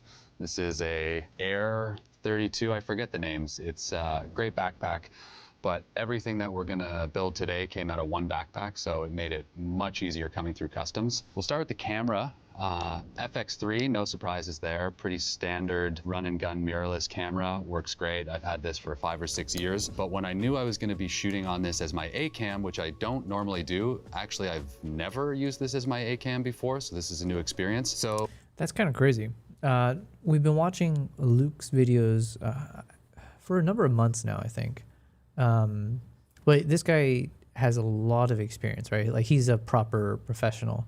So he gives good advice about lighting technique, shooting, traveling, and all that kind of stuff. And like, he's definitely using crazy looking cameras, setups, all things that are way outside of my understanding in my little tiny world of, shooting with these mirrorless. So it is kind of interesting that he's coming from the other side of things. Like, he's basically downgrading himself to the Sony FX3, which is kind of funny because then to other people, the Sony FX3 is not considered a downgrade. That's like an upgrade. So it is interesting to have that perspective of someone who's used to like these more expensive, proper professional cinema cameras to view this as inferior. But apparently, obviously he's saying he actually enjoyed it. But anyways, small thought there. when you're building out a small rig, who better to call than Small Rig? So I reached out to my contacts there and they agreed to sponsor this video and they hooked us up. They sent out their new Hawk Lock system. So the starting point of this whole thing is this cage, which I normally don't like cages on my cameras, but this one is really, really light. And the whole thing goes on with just one tool, which it comes with, and it magnetizes to the bottom. So there's no like maintenance issues. You don't need to carry around a Leatherman or anything. There's all sorts of cool little features, like the battery door doesn't open. And at first I was really mad, but then I realized there's this tiny little gate, so it does open. That's pretty cool. So all the accessories for this rig fit into this one pouch. Shout out to Burke Bags, small company in LA that makes great bags and accessories for filmmakers. So I'll get it all out and then we'll build this rig up. Okay, so there aren't too many pieces here, but what I really like about this new Hawk Lock system, I don't actually know how it works, but it's just one quick release button. There's no knobs or screws to tighten down. You just push the button and everything slides on with NATO rails. And then through some sort of sorcery, it seems to lock in place. So whatever Hawk Lock is and however it works, it's pretty cool. I'm also gonna add a side handle just because when you get a monitor and a bunch of stuff on here, it starts to get really heavy. So it's nice to have an extra grip. And it's the same thing. The NATO rails are all built into the cage, so you don't have to screw any extra pieces on, which I love. So that just slides on here. And then this handle. Yo, that's kind of crazy. This Hawk Lock. Well, I have nothing against Small Rig, but I did buy the Tilta for my ZR just because the Small Rig wasn't. If they didn't, I wish they didn't do such a, in my opinion, with the ZR, it was a miss. But anyways, okay. It's totally adjustable. I'll show you more about how this works when we're actually out shooting with it, but it's on there. And then to power the whole thing, we've got this V-Lock plate. And this is a really premium, what do they call it, a power distribution center. Like there are 3 DTAP ports on the back alone, plus 2 USB-C ports. So you could power an incredible amount of accessories with this. And then again, that slides on, locks into place. So then the next thing we need to get on is a monitor. The FX3 has an okay monitor, and I do like the touchscreen, but we're gonna be using manual focus lenses, so I don't really care about that. So I just brought this Atomos Shinobi, I think it is. This is not a great monitor, honestly, but it is the lightest monitor I own. Like I like small HD stuff a lot of the time, and it's definitely got a better image quality, but it weighs maybe 2 or 3 times more. So for a rig this small, we're gonna go with the lightweight one. and then that's super adjustable. Now this monitor is not very bright, so really important to have a sunshade. This Hoodman thing I think was made for an iPhone. It's for drone pilots. Man, this video is meant for me. Because I don't shoot, basically I have the equivalent of that Sony FX3, right? Roughly speaking, I got my ZR, where this is exactly what I'm doing is I build up, in my case I have the Tilta. Now I do have a monitor, I guess, but it's a bit bulky. I might need to invest in a new monitor. But yeah, this is good. I'm learning a lot. I bought this for like 20 bucks 6 years ago, and I've used it on every rig since, so this is incredible. Okay, and then to power the whole thing, we also have batteries from Small Rig. Now these are new. I've never used them before, but these are the Renan Ozturk Signature Edition. Really cool that Small Rig seems to be partnering with so many filmmakers and creators. You got the Potato Jet tripod and now Renan Ozturk batteries. These are big chunky boys, but they're also airline friendly, and they've got these like... I need this then. I need airline friendly ones. Okay, I'll have to write down which one he is. Wait, okay. Really nice rubberized corners. I can see why Renan built them like this, considering the kind of work he does. He's always outdoors in really rough conditions, and these are set up so that if you drop them, they're not gonna break open. And again, there's 3 USB ports on here and 2 more D-taps. So in total, with this distribution box and these batteries, you have 5 D-tap ports and 5 USB ports. So I don't even think you could find enough stuff to power with these, so you're never gonna run out of ports, which is really handy. And then just a simple dummy battery, NPF dummy battery straight into the battery to power the monitor. Also, really nice port doors on everything, so you can close them up if it's raining and you're not gonna fry your electronics. Okay, so here we're already getting into good shape. We'll just add on a lens. I'm using Laowa Rangers. These are my favorite full frame cine zooms right now. I'm using the 16-30 as my primary shooting lens, but I love this lens. Really compact, really great focus throw, beautiful lenses. 16-30. Let me write that down, because that is always a question I have around, like, okay, what do professional travel filmmakers, what is like their go-to lens when they're filming a project for like a travel documentary style? So it sounds like he's trusting, his go-to lens for a small, I guess I'll put in parentheses, small rig setup travel shoot is a 16-30 millimeter. This lens, really compact now. I'm using the 16-30 as my primary shooting lens, full add on a lens. I'm using Laowa Rangers. These are my favorite full frame cine zooms right now. I'm using the 16-30 as my primary shooting lens, but I love this lens. Really compact. What's the aperture? Really great focus throw, beautiful lenses.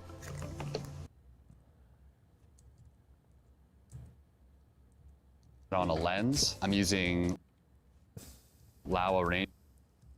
These are my favorite full frame cine zooms right now. Does it say the aperture? I'm using the 16-30 as my primary shooting lens, but I love this lens. Really compact, really great focus throw, beautiful lenses. Alrighty, this is a really great compact little setup. You can still reach the focus, and then you have a really solid adjustable handle, and then when you press your face into this, you've got no sun glare and you've got 4 points of contact. So it's a really nice little setup. Also need to add a ND filter for sure. I brought a few of them in case they break because FX3 has no internal NDs, and without them you're gonna be in big trouble. So I brought backups and a polarizer. Ooh, what do you think? Is that a Freewell? He's rocking the Freewell. All right. Well, I do got to work on that video, but since we're going to be shooting stuff out on the water. I like Tiffin ones. I mean, there's a million brands out there, but the Tiffin ones, at least I know, don't give me weird color shifts. So I'd recommend those, but there's a million companies you could go with. And then the last thing we'll add is audio. So again, I just wanted a very small setup. This is Sennheiser MK400, very small. Battery powered mic. I kind of wish it was powered through USB or something instead of AAA batteries, which I don't love, but it's a pretty great little compact mic. So this will cover us for our ambient audio, but we're also going to be working with characters, which means we need lav mics. I didn't want to put wireless receivers all over this because it was just going to get too big and heavy. So we're going to go with tentacles instead. If you don't know what these are, tentacles are small internally recording lav packs. So there's a little SD card in here, so everything's recording inside of this. They also have a 32-bit float, so it's really hard to clip these. The downside is that you can't monitor the audio very easily live. Like, you can go through the app on your phone and you can hear them, but it's not an intuitive way of working. So it's kind of just a trust thing that makes some people nervous, including me. But I have used these on a whole bunch of projects and I've never had any issue with them. Professional sound guys might not love that, but it works really well for these kinds of shoots where we're trying to keep everything minimal. The thing is, you also need a way to sync these to your camera. So that means timecode. Tentacle also has timecode boxes. So we've got a few of these for all the different cameras we have, and they come built in with a little bit of Velcro. So on the back of my FX3 monitor, I just put a piece of Velcro tape, which means I can stick that on there and it won't fall off. And then just using a multi-port plug, I can put that into the camera and it's going to sync the internal clock of the camera up to all of these tentacles, and then we can have as many characters mic'd as we want. I won't plug it all in, it doesn't really matter. You know how it works. So with this, we have a really compact, really easily adjustable, customizable, tiny rig built off an FX3 that all fits into one tiny carry-on backpack. And I'm really, really impressed. It's great to see that Small Rig has stepped up the quality of their gear so much in recent years that, you know, this is stuff I would feel totally comfortable using on a professional shoot. So yeah, thanks to Small Rig for hooking us up. I don't think we would have been able to build a rig like this without this hawk lock system. So yeah, let's get this stuff out into the field and I'll show you how it all works.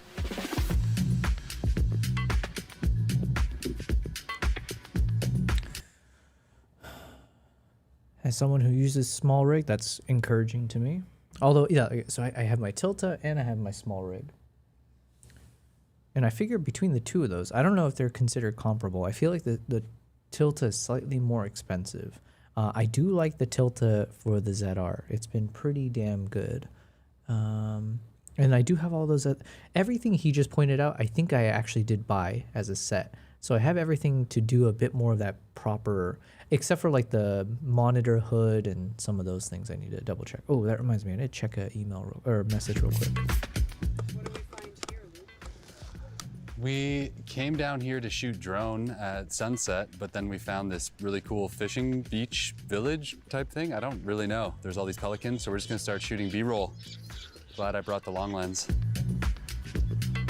Normally shooting B-roll, you just sort of show up to an... What was that? It was a 75 to 180? 75 to 180. Man, it's so cool though. This guy's like rocking these badass looking lenses. Not that I'm knocking my Nikons, but... Lens. Normally shooting B-roll, you just sort of show up to an area you think might be interesting and then try and get as many different looks out of it as you can. Sometimes people will send you out with a shot list, but I feel like more often than not, you just show up and then just try and make do with whatever's there. We certainly have no idea what's here. So. Oh yeah, there's no battery. Always bring your batteries. Pro tip. Pro tip. Always bring your batteries.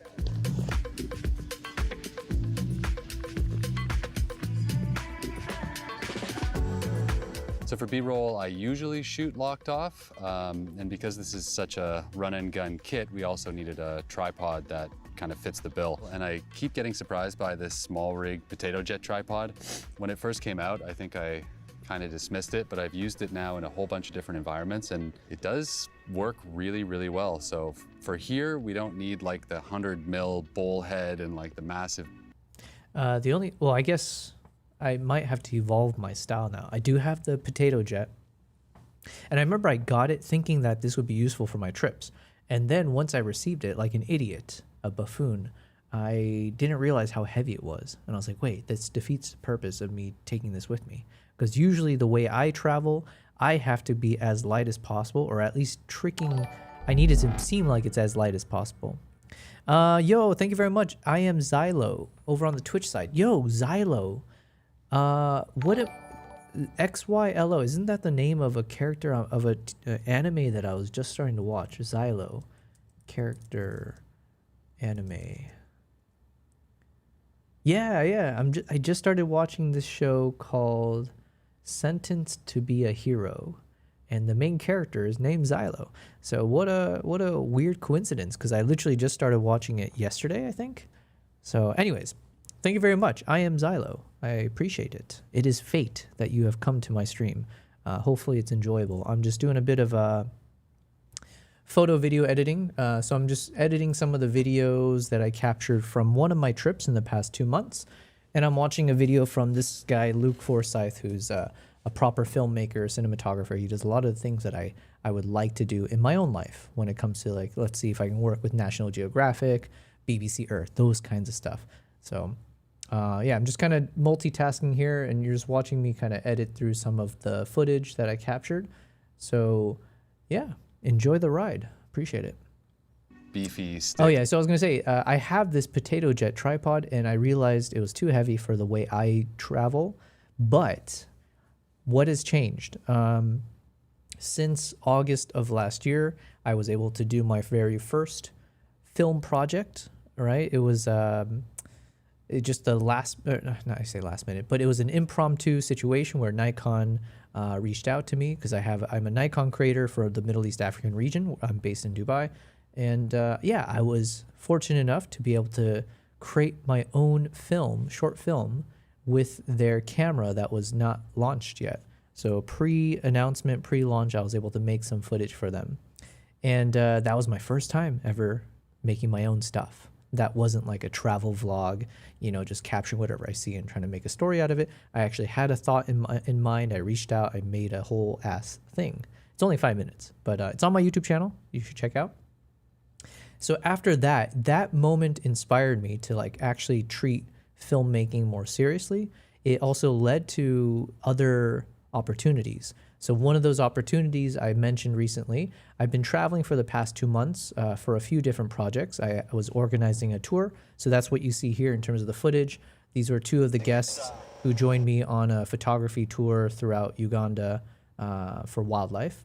And so that was great. But right before that, I got to join a CNN project. So it's called CNN Create, and they found me through my YouTube video, and hired me to be a camera operator. So now my mind is becoming more confident and getting a bit more experience of the world of filmmaking for, like, professional filmmaking, stuff like that. So now the way I would travel for, like, a proper film project, one that's actually paid for and, like, not out of my budget, I can imagine then I would have to travel with some big ass cases where I would fit in this tripod and some other things. So the heavier weight, the bigger accessories is actually just fine. So I am Xylo, so that's pretty cool. Lol, shout out to that anime. Yeah, wait, I didn't know Xylo is that like your I don't know if that's your real name, but either way, what are the odds? What are the odds that literally, if you had, followed me one day earlier, I would have no idea to make that connection. It's a really good show so far. I think it's only like one season or something. I don't know. But anyways. That I would normally carry around. And this is just so much lighter and so much faster to adjust. So really glad we have it, and good job to Potato Jet. Theoretically, this is the worst possible environment for this tripod. It's just full of sand and salt water. So we'll see how it holds up over the next couple of days. But I have beaten the crap out of these things before. Up in the Arctic and in a bunch of different places, and they do seem to work really well. That's good to know, since I have it. The plan is to hike up to what's hopefully a really good viewpoint, where we're gonna get some drone shots of the coast and the rocks. So we're just gonna keep working our way down the beach and see what we find.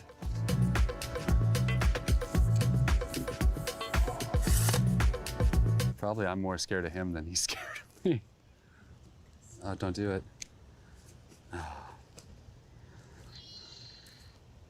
Wait, how does he shoot that if he's using a manual focus? That must be tough. Yeah, actually, I'm curious. How does any filmmaker shoot these wildlife things without using an autofocus system? I have no idea. Well, that thing looks like a dinosaur. This one does seem like he wants to bite me. Just in case you haven't watched 35 YouTube videos about it already, this tripod is really kind of unique because you only have to squeeze one handle to release all the legs, so it's super fast to move around and readjust, which makes it pretty perfect for a situation like this. If you were wondering if it works, it does.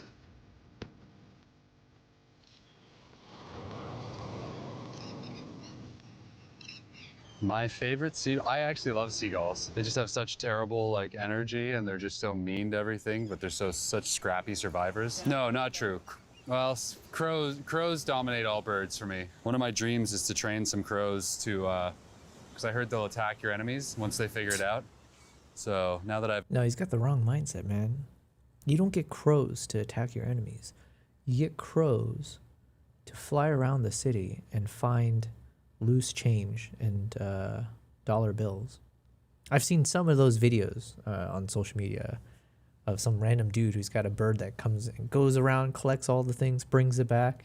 Come on, that's called passive income, okay? That's the passive income I need. Meanwhile, my cats, what the hell do they do? They're not bringing in the dough. Let me fix my autofocus. There you go. Nala, when are you going to make me some money? Huh? When are you going to find me some of them dollar bills? Never. Is Kimbap here? No, Kimbap is still not here. All right. It's just you and me, Nala. have a yard. Whoa.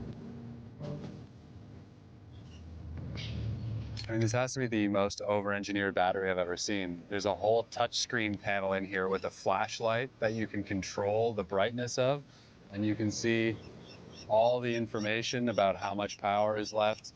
I mean, it's way more information than I actually can practically use, but pretty impressive for a V-Lock battery. 2 of these batteries should power this camera plus the monitor for more than a full day of shooting. So on a bigger camera, you'd probably use 4 or 5 in a day, but got it. All right, let's get up there. So the plan is to head up this hill behind us. Oh yeah, I finally found the shot. So I had mentioned before I went on my 2 months of traveling, one of the things I was considering doing, I still will, it's not like there's a deadline for it. I shout out to Pidgeotech. They gave me this backpack, and I made a review on it, but I mentioned I wanted to make a longer review once I've been able to travel with it for like a year across different terrains and such. So far, by the way, just FYI, I've been loving this backpack. It's been fantastic. I've only had one issue at one airport where the guy at the front desk was like arguing with me that it's too big, and he was forcing me to try to shove it through that stupid little, thing that they make you do to see if the bag is too big. And I was like, no, it's fine. But yeah, eventually he let me through. And I remember after that, I recorded every single time I was flying. And when I put the bag into the upper compartment, I would film it so I could use it as evidence, hopefully in the future, to be like, I promise you, this thing fits. I have dozens of videos. It fits the damn thing, okay? So anyways, there was only one time I had an issue with it. Otherwise, nobody else seemed to care about it, and it always did fit. So besides that one concern I had of like, if you just get stuck with one annoying, all it takes is one flight attendant who decides to give you a hard time, maybe it could be an issue. Otherwise, I've been enjoying it. So I was trying to see if I can test out, like, are there different ways I can make a video about this Pidgeotech backpack and turn it into like the actual main character of a quick little video.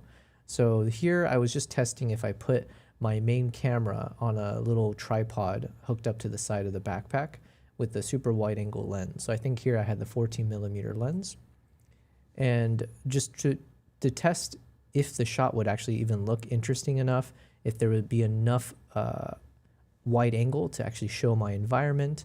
So then ideally I would have been able to film a bunch of moments similar to this as I go from one country to the next. So if I'm shooting in the snow, so all of a sudden you would see here the winter environment, and then boom, I can transition to another shot where I'm inside the jungle, and then boom, again, I switch over, I'm in the desert. Like that's the whole point of this. So funny enough, this is the first time I'm actually looking at this footage. So what can I take away from this? One, I think I had the backpack definitely very loose. You can see here there's a lot of separation between like my shoulder and where the backpack started. So I guess, you know, it's okay because I'm wearing another little thing. I got a bunch of things strapped onto my back here, so it kind of gets lost in the sauce. But if I wasn't wearing these harnesses and other stuff, it could look a little bit weird, I guess. So maybe next time I need to tighten the strap so it's hugging a little bit higher up on my back. Otherwise, this 14mm does give me enough framing here to show what's going on. So this could be interesting for me to test out on future trips. Can you imagine if I did this with the chimpanzee treks? I mean, technically I have this camera running and I have my hat camera, but this, if I had like my ZR hooked up like this to get the really cinematic behind the scenes, it's actually not bad. Let's see. Let me rewind it a bit.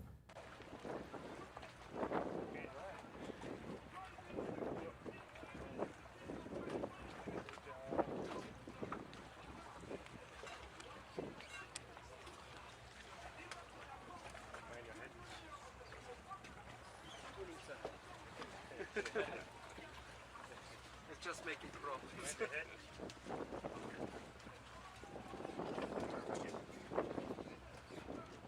Oh, good, and the autofocus was working as intended.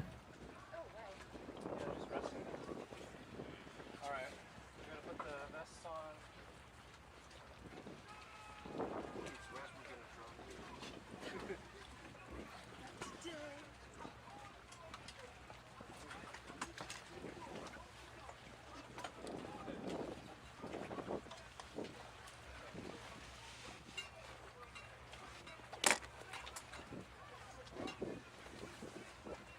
Okay, so it works. It works. But unfortunately, I don't think I tested this in Tanzania or the other trips. So I'll have to do it more often on whatever trips I have upcoming. Don't know how long it's going to take, but in theory, we're going to hike up here along the ridge, and then we should get a really good view for sunset. Fly some drone, shoot some B-roll. We got the Ranger 75 to 180 on here, my favorite B-roll lens. So the ridge, and then we should get a really good view for sunset. Fly some drone, shoot some B-roll. We got the 75 to 180 Ranger lens. Ranger 75 to 180 on here, my favorite. It looks like it's also a 2.9. Favorite B-roll lens. So let's haul it all up to the top and get some nice shots. Should have brought headlamps. I have one. Of course you do.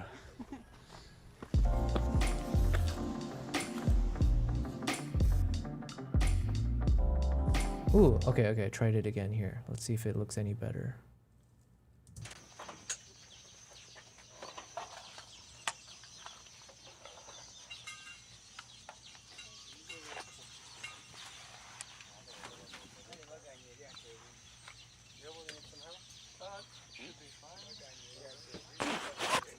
Ho ho ho!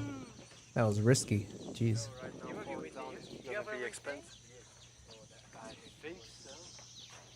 So, is there anybody who has used the restroom before? We get you to the boat. Restroom break, guys? Yeah, before good boats. I forgot to put. Shout out to Fedorevsky in the chat, but I forgot to buy those little wind muffs that you just put on the top of the ZR. Yes,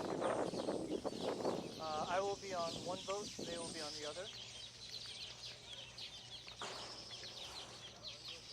There's cool. My light has to be shit. Well, if you guys do the morning one, afterwards, maybe stay for a little bit.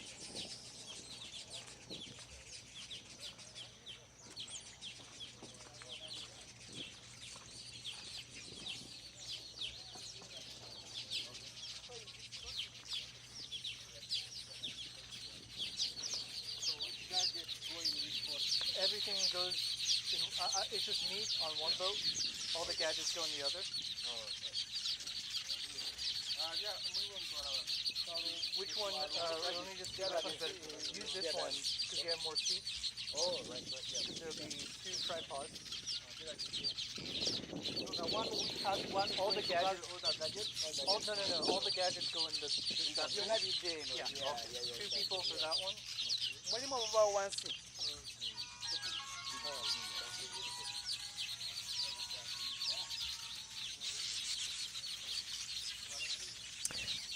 Nature is crazy. It is kind of crazy that where we're standing, there's like, it felt like there were dozens and dozens of, I think what they call it, it's called the weaver bird. And they're all making nests just above us in that tree.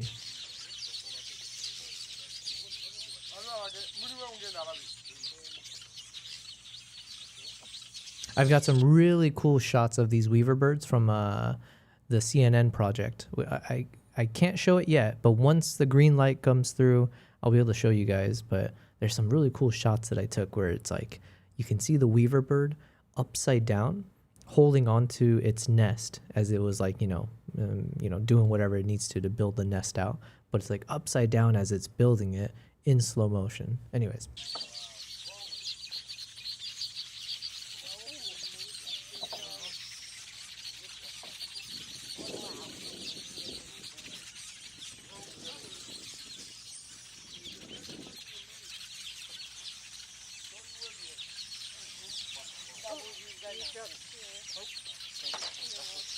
Okay, so it looks like as a shot, it should be fine if I want to replicate this. Although, like I said, I'll need to adjust the straps a bit better next time.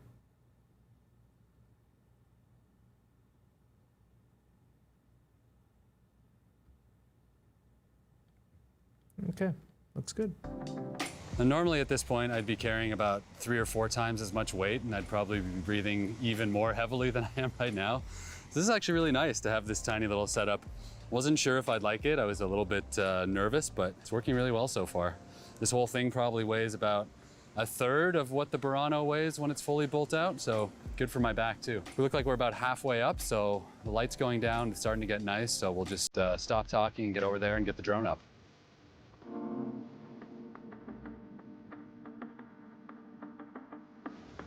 Seems like for the last over a year now, these Laowas have become my go-to lenses for pretty much everything. The 28-75 is incredible. Yo, how's his voice sound so good here? So either the camera person here has like that beautiful shotgun mic and that's how good the quality of that shotgun mic is, or maybe does he have like a mic clipped onto his shirt there? I don't see anything. So it's either hidden so well or that shotgun mic is so good. What the heck? Seems like for the last over a year now, these Laowas have become my go-to lenses for pretty much everything. The 28-75 is incredible for verite, and this 75-180 is just my favorite B-roll lens of all time. It's a little hesitant in the beginning because Laowa doesn't have like a ton of heritage around it, but once we started using them, the image quality is amazing. They're incredibly light and they're just built really, really well. So I don't see any mic on him. I don't see anything attached to him. But then even when he turns his head to the left, I felt like the audio quality stays sharp. So like there must be a microphone here, right? Am I crazy? we've gone from shooting birds on the beach to these wide landscapes, and it's just doing it all. So between the three lenses, the 16-30, the 28-75, and the 75-180, that's pretty much all you need. And I can use it from an FX3, FX6, FX9, all the way up to Burano, and it works great on all of them. So really good stuff. Well worth it.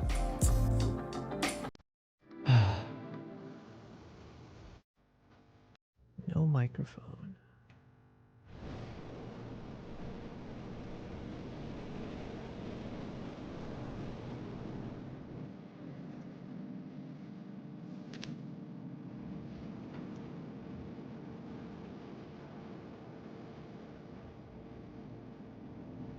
So we're out at Punta Lobos, which is like this really amazing cliffside looking over the ocean. On uneven ground like this system is actually incredibly handy because I can just hold the button down and then I can level all the legs even when we're on really rocky terrain. So Even with bigger and way more expensive tripods, you can't do that. So it's a really cool design feature, and it's more than just a gimmick. All right, I think we're pretty good on B-roll. So let's get the drone up real quick before we lose the light and see what it looks like from the air. All right, in terms of the drone, nothing too special. This is the same DJI Air 3, not even the new S1. I've had this for about two and a half years, and it's worked amazingly. This thing can fight the wind way more than you'd expect for something that's small, but you don't need me to sell DJI drones. Everybody knows they're the only ones in town. So, but I really like this one because it fits into this tiny package and you can carry it without it breaking your back. I will say I am extremely relieved that there's no one else here. As much as I love drones as a tool, they are incredibly obnoxious, especially in beautiful places. And I feel like I use them for work all the time, but whenever I'm not shooting and I'm somewhere where there's a drone flying, I just hate them. So glad we got this place to ourselves.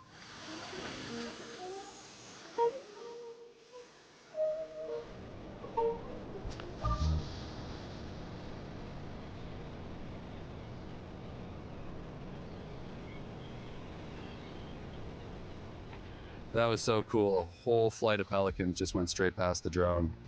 It's one of my greatest fears is hitting a bird with this thing, but they know. It's not that the bird, it's not hitting the bird. I think I've seen a number of times where the bird attacks the drone. So like that's actually more of a fear, is that it'll feel threatened by it and then actually knock your drone down. I feel like all reels and your whole career really needs to be targeted towards what you want to do. And the more you can be clear about that, and the more you can specialize and say, this is what I do, the more attractive you're going to be to those people. You might lose out on some generalist jobs, but at least... You know what I share in common with him? Something that's making me like this guy more and more is his sniffles. Because that's literally my chronic issue. I have like chronic allergies, I think, especially when I travel. And it's like I have no option. I guess I should probably go to a doctor anyways. But well, if I remember, I'll take some of those antihistamines. But generally speaking, I'm just sniffling my ass all throughout the day. And I never wonder.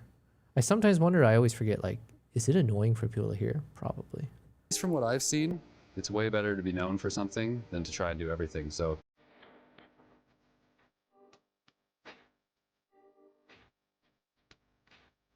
look at that. It's like the helicopters coming out of the dawn in Apocalypse Now. So I just got an amazing 40-minute drone flight in. Really, really nice stuff. But it is getting dark and we have to walk back down this mountain. So before producer Natalie gets upset with us, I'm gonna land this drone and we're gonna get out of here. Smooth. I don't like sharks. I don't like heights. This is where they bring me. Tiny trail off a cliff. Yeah. I mean, one more. We can. No, it's okay. We should go. It's always the one more shot. It's always one more shot.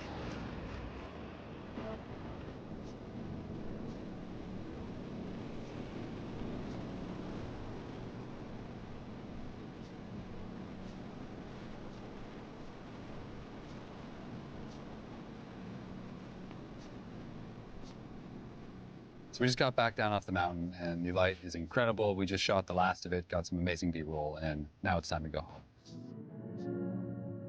That's cool. Okay, so he just made a 19-minute video going through what he was shooting. I think I should do the same, right? Break down some of my travel vlog videos, but mostly around BTS style storytelling. I think I could do that. Because I have so much footage from my 2 months of travel that I should factor in and post for you guys. Okay, that was good. That was good. I learned a lot. Impulse. Why isn't anyone talking about this shotgun mic? Tell me more.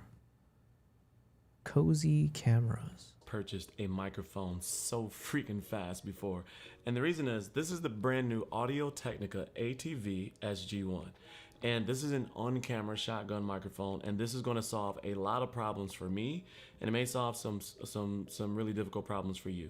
Here are the three main features that I picked this up for. One is it has a low-cut filter on the microphone, which is standard, but this is not the main feature. But this is standard. It's going to reduce humming sounds and like HVACs, those different sounds that are in the background, those low-frequency sounds that can be distracting. So it's going to remove those. The second thing that it has, again, this is not the main feature. The second thing that it has is that it has 24 hours of battery life. Hello, BT. 24 hours of battery life for rechargeable battery. What's going on? BT in the chat says, good day, people. Hello. Good morning to you. Top of the morning. I forget where you said. I think you said you moved to the East Coast maybe, but either way, good morning. Just having a chill stream here. I'm just slowly getting through all of my footage. From right now, I'm just focusing on color grading my Uganda trip, and then I need to start exporting and then figuring out what the hell to do with all of it. And then in the meantime, just watching some random videos. So saw one of these videos from Luke Forsyth, and now this is about some shotgun mic that this dude is talking about. On the inside of this that turns on and off automatically when you turn on your camera, but that's not the main feature. The third feature is it has a sound output so that you can connect a pair of headphones directly, and there's volume on it as well, so you can control it, so you can monitor your audio at the same time. But that is not the main feature. The main freaking feature on this thing that has me so excited is that you can connect an external microphone directly to this, and it can be used at the exact same time as the shotgun microphone. And I don't know why this isn't being talked about more than this, but that means that I can use my shotgun microphone with a wireless lav on top of it, connected into my camera with one cable. And that means no audio switcher, no field recorder connected or anything. Just this small little kit right here. I have my shotgun microphone and a wireless lav connected. And I can use them both simultaneously. And we're going to talk about this here in detail. I'm going to do some detailed tests, because if you're considering this for your workflow, etc., you'll need to understand what it can and cannot do. So we're going to go through. What would this do? Hold on. So if I had my camera with a shotgun mic, obviously that's good. And then if I'm also recording people at the same time, I guess. So if I have someone hooked up, if I have two mics hooked up to some people, is that where it's useful? I don't know. Several tests on this to see how well this works. We're going to test this out in detail in different environments so that we can get an idea of how this works and if this is going to be a good purchase for you. Now, I purchased this with my own money. This wasn't sent out to me, but it doesn't matter. As always, I try to do an honest and transparent review so that you can have enough information to make an educated buying decision. At the end of the day, that's all I'm trying to do. So let's jump into these tests, and then I'm gonna listen to all of that, and then I'll come back with my final thoughts. So this is the sound of the ATV SG1, and we are testing it now out in outside. There are birds chirping. I have the wind muff on. There's a slight breeze, but there's also a lot of activity in the neighborhood. So people are cutting the grass. The neighbors are getting their, some trees chopped down. There's blowers in that direction. There's birds ahead of us or above us. There's just a lot of activity happening right now. And so this is the sound quality that you can get when it's connected directly to the camera. And I am using it right now with the safety channel. So there's a normal mode, and then there's a -6 decibels of less volume, just in case you ever have a situation where the volume gets really loud all of a sudden and you have to save it in post. There's not 32-bit float on this, but if you're used to setting your audio, things like that appropriately, then you'll have no issues with this one. Okay, now we've switched it into normal mode. So in the same scenario, we have the saws going off on this side. There's an airplane in the air. There are birds above, and there's other activity happening in the neighborhood, as I said in the last clip. But now we have it on normal mode, so there's no safety track. It's both left and right channel are picking up the same audio, and so that way you should have the fullest signal that you'll get, which is the left and right channel. And there's a little breeze, like I said. in the neighborhood. So I mean, all in all, it's like a really peaceful, nice day. I mean, it's a normal day you get in the neighborhood. So depending on where you're shooting with this again is what this would sound like. Testing out the audio. And I'm about, as you can see from that camera over there, I'm about 2.5 feet away from the microphone. So this is, I think, a good sample of what it might sound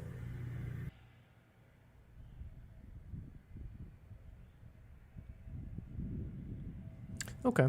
I mean, it sounds like an interesting tech, but I'm not in the market for a new microphone anyways. But duly noted, you can hook up a bunch of things at once.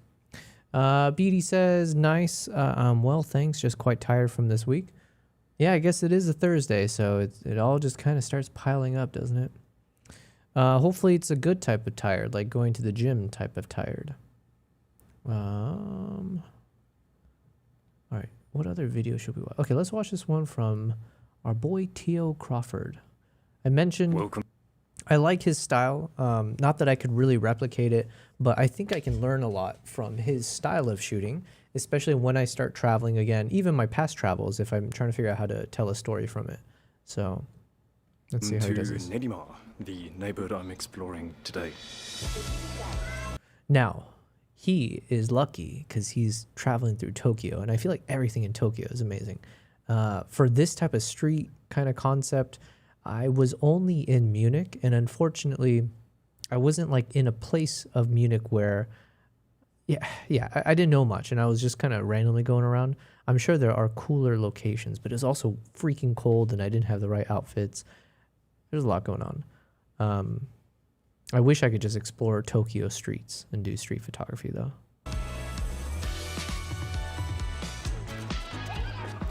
It's spring in Tokyo, and one fine sunny day I went out to explore another neighborhood I didn't know yet. Because there are many of those in Tokyo, it's an enormous city after all. So with some fresh Fujicolor 100 loaded in my film camera, I set out to shoot the streets and the parks of Nedima. If that sounds anything like fun to you, I wholeheartedly invite you to join me.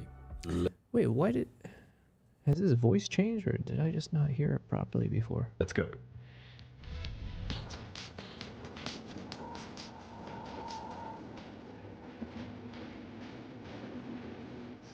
So why Nedima? Well, there's not too much depth to my decision to come here. I just happened to meet numerous people over time who like Nedima or even live or lived in Nedima and spoke positively of the place, so naturally that sparked my curiosity.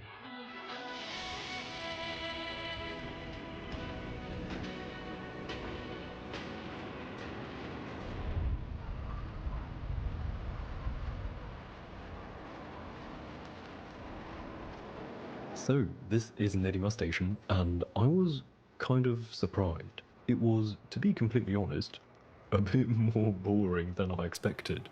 There wasn't really anything going on, which is sort of unusual because train stations are always hubs for activity in Japan.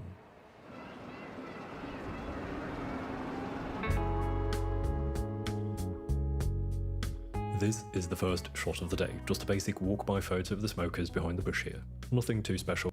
Okay, this is what I need to do, though. Because I mentioned before I did a... Beatty says, yeah, a lot of successes. Awesome. All right, well, that's better than losses, right? Okay, let me copy this moment here. So I mentioned I'm working on, hopefully turning some of the moments that I captured in Munich. I want to turn that into some YouTube videos. Nothing crazy, but... ideally, I can share with you guys just like, hey, here's my day. I decided to, I needed to shake off the rust in preparation for my upcoming travels, my film projects. So I made this kind of goal for myself for like every day that I was in Munich, I would wake up early, go on the electric scooters, and just kind of go in different directions each day and shoot with whatever lens I've chosen for that day. So I shot with like an 85, a 50, 35, 7200, whatever it was. And then, I think what I'll need to do is similar to what he's done here, is pause and maybe just show the photo that I took, and then voiceover. So add for my videos, show the photo on screen as a still, voice over the BTS, but then also use my Osmo Nano BTS shots. I do have the luxury of having the BTS shots as well. Let me see if I can find it.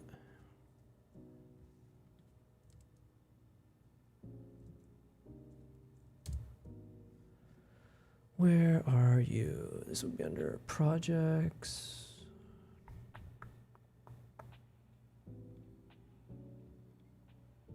Here we go.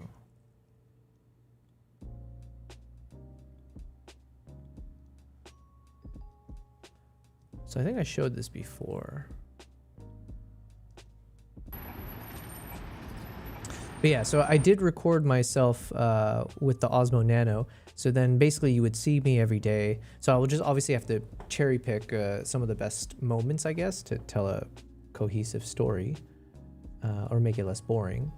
But let's say if there were a few moments where you would see I'd pause to stop and take a photo. Let's see if there's one coming up.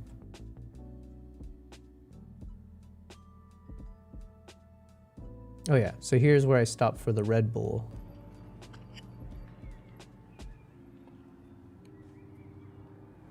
So then you get this nice little behind the scenes of me taking the shot. So I figure I should just use a few moments here and you see me take the shot. And then once you see me actually hit that shutter button, or in this case I'm recording. So then here is where I would hop over to the video moment. Where is that video moment? This one. Yeah, so then I'd switch into the video mode here as it passes by. And then later on, when I show me taking the photo, then I should also have the photo that correlates from that day. Where is it? There it is.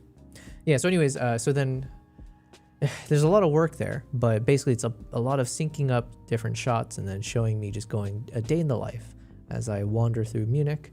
And mainly it's just about challenging myself to capture some photos and videos in urban environments.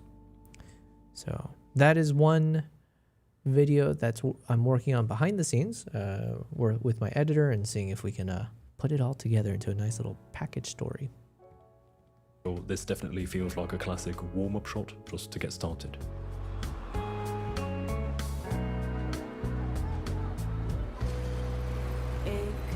But what he's done, which is really nice, and it's not even been considered by me, is he's just like making sure to film a lot of different moments as he's wandering.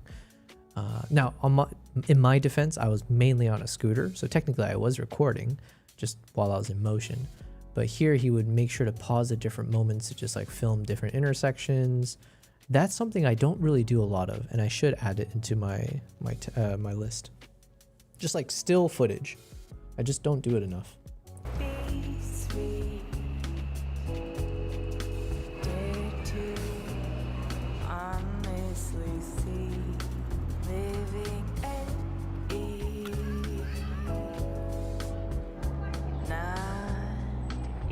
Here, I took a photograph of the open space in the park just as this elderly lady crossed the field. I could sense the potential here with the wide open space, and this lady works pretty well as the missing piece to the composition, I find. I like how she's sort of framed in between the trees at the back and just separated from the shade. Okay, I also like how he pauses on a single photo to fully explain his thought process. I should do the same. Shade in the foreground, which I think adds clarity to the composition, making that shade the clear foreground element. But one issue I have with the shot is that apart from the composition being pretty decent, it's kind of ugly. Those trees haven't yet woken up from their winter slumber, and the ground is just this dead-looking field of dirt, and the lady is unfortunately just wearing these grey pieces of clothing, which also just added that mildly dead feeling in the shot. Whatever, just some thoughts of mine when looking at this shot.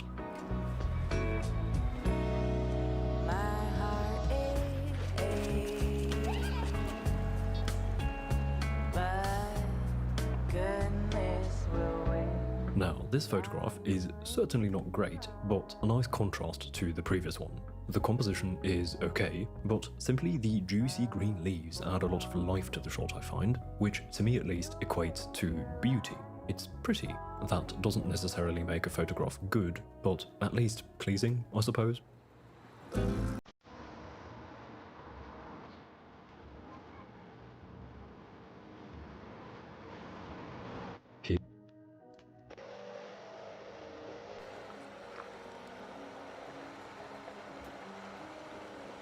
There's a lot of saturation I put into this shot, but I think I'm okay with it just because it is such a dark shot already. I don't know.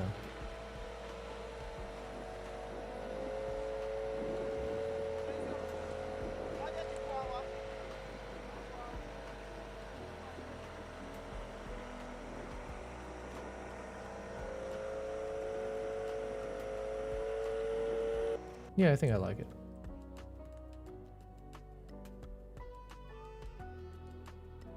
Now I just copied over the color grade. I'll probably adjust it more. Let's just see if it looks okay in this.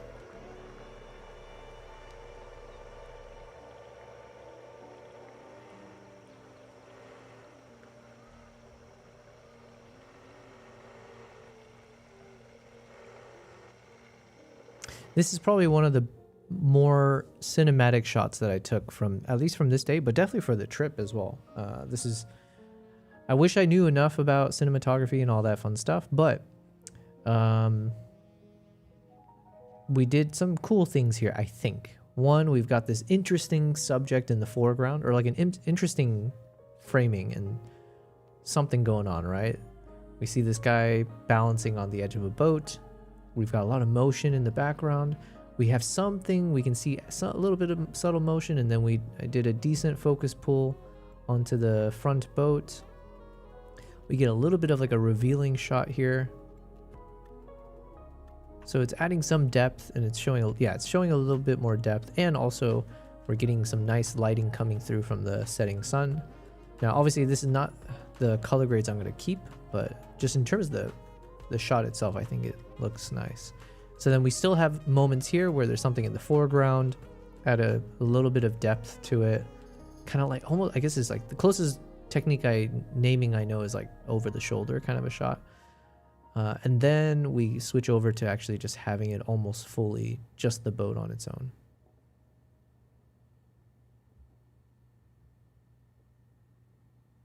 And it's cool because we see the dude obviously in my boat balancing on the edge of the boat, but it's still maybe peculiar to most people. They might not actually know what the hell's going on here, because it's like, how often do you ever see a shot like this?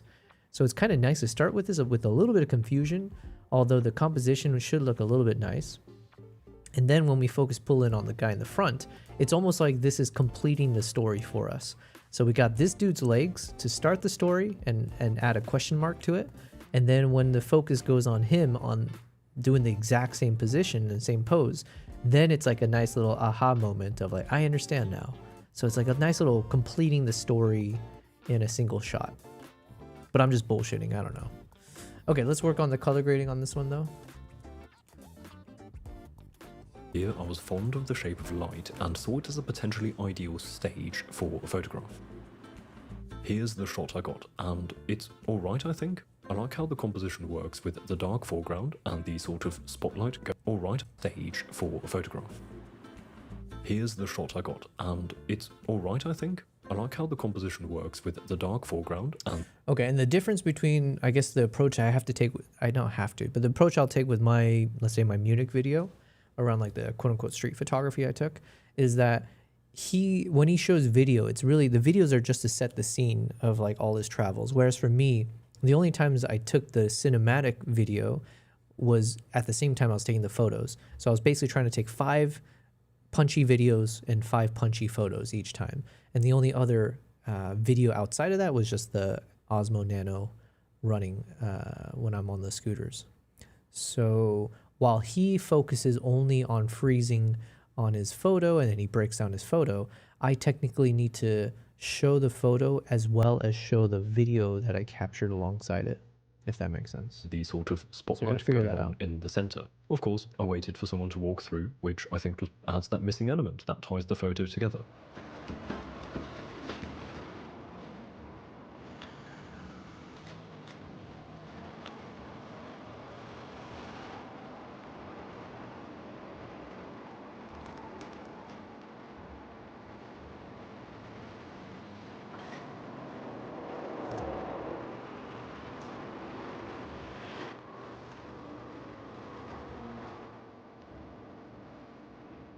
This shot I actually kind of like. I was aiming to integrate the gentleman with his hat into some photo, and just here we both had to pass by a lorry with a green cover on the back, which I thought could add an interesting bit of colour to the composition, which I think it did. The shot is a little chaotic and shows off the beauty of photography and how it can freeze a chaotic moment in time. However, there is lots of room for improvement, of course, when it comes to the subjects, which are all a bit too random maybe to make the shot particularly interesting.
This shot I actually like, I think.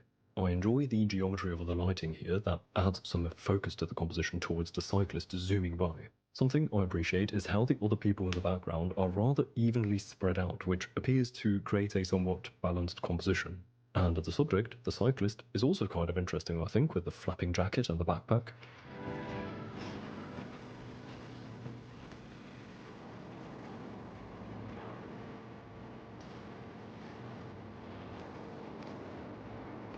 Alright, here I actually stumbled upon a potentially lovely composition. Imagine this here as a photo, but with someone just coming into the sunlight from the opening. The colours, the leading lines, the geometrical elements in general would make for a neat shot, in my opinion. However, unfortunately, nobody can with someone just coming in. Okay, I like his little simple animation style here. Let's see if that could be something we leverage. Hold on, I'll just what was it? 649. Use of simple animation illustration style. Cool. Into the sunlight from the opening. The colours, the leading lines, the geometrical elements in general would make for a neat shot, in my opinion. However, Cyronia, sorry, I almost didn't see that. Says, can you give me your email address? I can give you my bank account number, social security number. What else do you need? Nobody came out You of that tell spot me what there. you need. I Yeah, waited hold on. for quite a bit, but nothing happened. How you So doing though? I How you gave up on doing? it. Hope you have a Maybe good I'll come day. again one day to just try it again.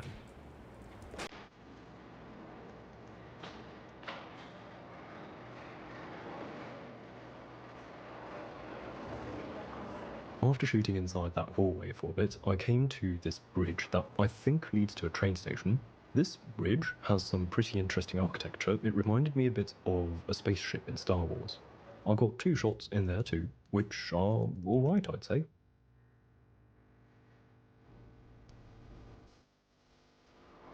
By the way, in case you have a little collection of shots that you like, you should make a portfolio for which... Ooh, also, reminder. Promote my Lightroom presets. Above all else, I need to just be a better businessman. Jeez. I recommended this channel's partner, Squarespace. If you need Speaking a of, it's almost like I felt it. Yeah, it's like you got to put in a plug, or in this case, Squarespace. Your website, an online shop, a freelancer's booking page, or anything, basically, Squarespace is the place to make it. I personally have been using Squarespace for over 5 years at this point, and I highly recommend it if you need a website. They have a bunch of professionally designed templates to start off from, and with their intuitive drag and drop editor, it is easy to customize the design to your liking. Or you can even use their AI tool, which will build you a website based on your description.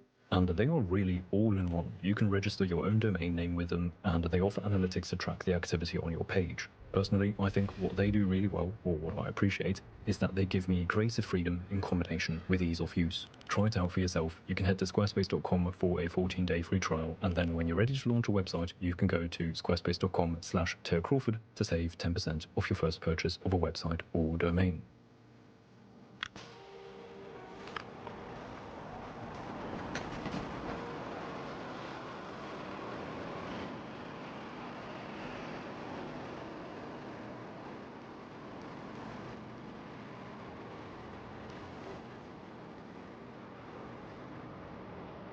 Here's a shot of two school kids passing by with their yellow caps. This is a thing in Japan. I think it's in primary school when children all wear I can do this type of video. I wish I watched more of his before my trip. I mean, listen, a lot of wishes, but I did the best I could when I was in Munich. You know, I wasn't there to make these types of videos. But hopefully I can make at least one that kind of just shows a little bit for you guys behind the scenes of what I was doing, and then some of the shots that I took. Share a little bit more voiceover style, breaking down the shots. I think that's going to be key. So, but yeah, I think it could be a nice video. How does he end it? So what is the conclusion? What's the outro here? But I was able to get a few that are... I got this shot looking into one of the shops here from outside, and then I finished the roll with this photograph, which I actually like a lot. It's really satisfying when a shot that I actually only took to finish a roll turns out to be a pretty decent shot. This is quite the demonstration of how bright Tokyo is at night, considering this was shot on Fujicolor 100. I believe I have my aperture at f2.8 and the shutter speed at 1/30th. I love the contrasting colours of light, the white light coming from the sides versus the warm headlights of the bus. Anyway, that was the final shot. This wasn't an exceptional session with a standout photo, I must admit, but I was able to get a few that are pretty decent, so it was still good practice. I hope you enjoyed joining me. Before saying goodbye, I would like to say a massive thank you to the lovely people supporting me and my work on Patreon. Thank you. My God, that's a lot of people. How do I get that level of people? Come on, guys, sign up for my I'm not promoting my Patreon anymore, but I do have the coffee. Maybe I should update my Patreon again. I feel like everyone knows Patreon. The coffee thing I got was really cool because it like does all in one, but nobody knows what coffee is. So, okay. Thank you, Cyronius, though. I sent the message. Oh, no, I sent it to the wrong person. Sorry. I was messaging Swiss and I put it to him. Hold on. My bad. Okay, well, should I delete my email? Oh, my bad. Meant to send to someone else, but whatever. Here, you can use my email too in the future. Smiley face. Crisis averted. Okay, I sent it to you this time. Perfect. Thank you, Cyronius. You put a whole list together. So what's the best way forward? Hold on. Whoops. I have to open on a different side. Oh, no. Can I open it here? I guess I can open it here, but it's not on my main browser thing.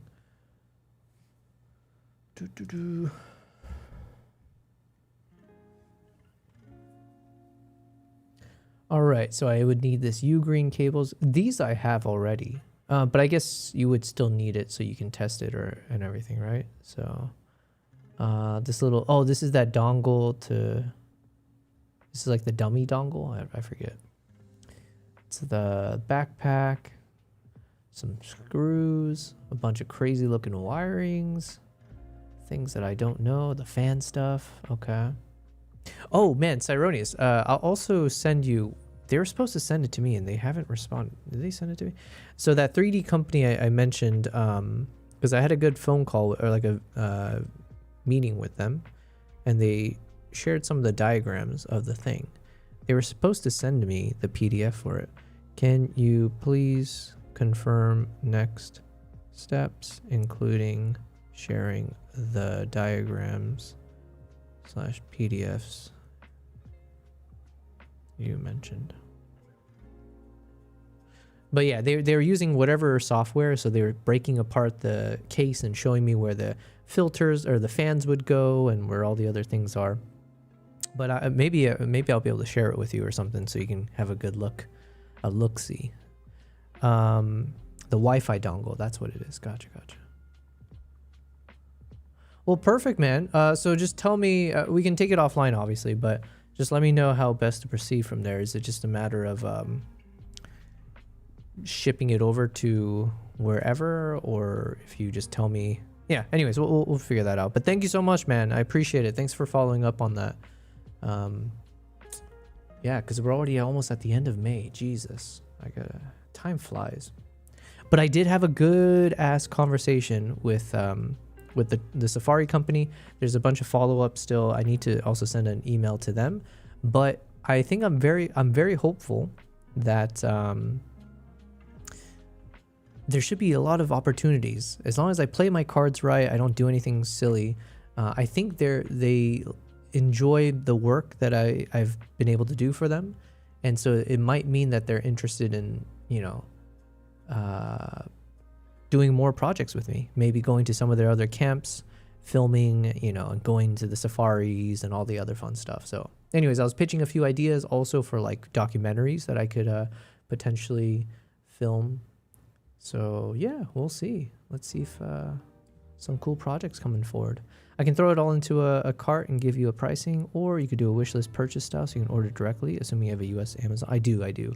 Yeah, listen, I'll follow up after the stream in terms of just like either works. So if you, let's say, give me a shipping address, I'm assuming I could just, you know, hit pay and boom, send it to you. But you tell me. God, I love these shots the most. This is why I do really want to do this kind of shoebill documentary, because when you're on those boats, talk about, you get those nice orbit shots where you're like motion tracking shots. I was shooting this at 25 frames per second though, so I don't have a lot of slow motion to work with, but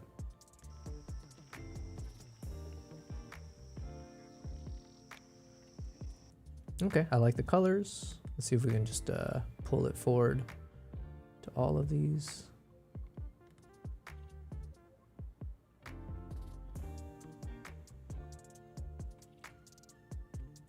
I want to kind of maintain the same throughout.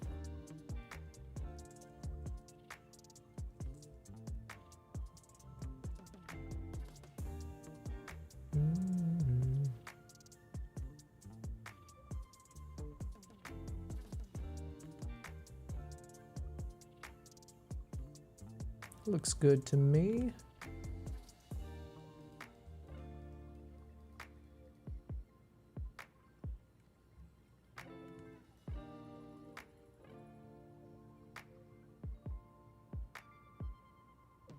I really should have shot more faster frame rates. Severoni says, heading off to get a haircut, but we can chat later. Good luck with the editing. Thank you very much. Thanks for popping in. I appreciate all the help on this. My man, have a good ass haircut. Get many hairs cut. Don't just get one. You've got many more you can chop off. Just remember that. Get your hairs cut.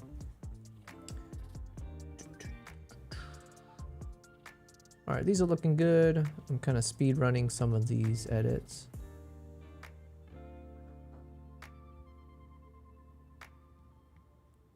Looks good.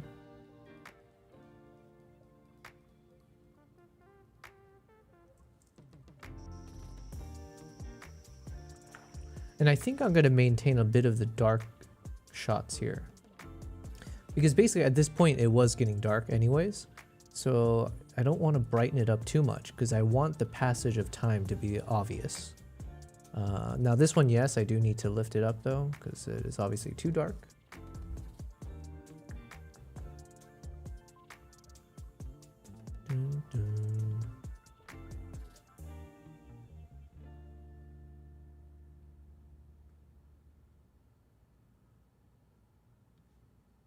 do a little correction here.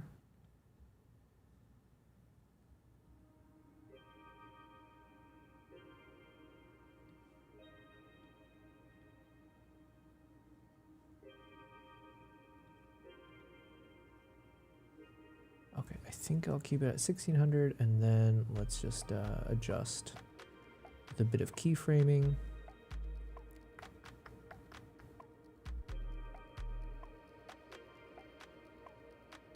So right around here, let's put a little keyframe for corrector 20. Drop this guy down.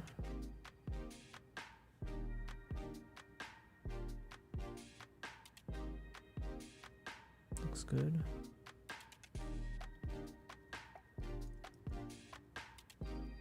And then we'll lift this one up.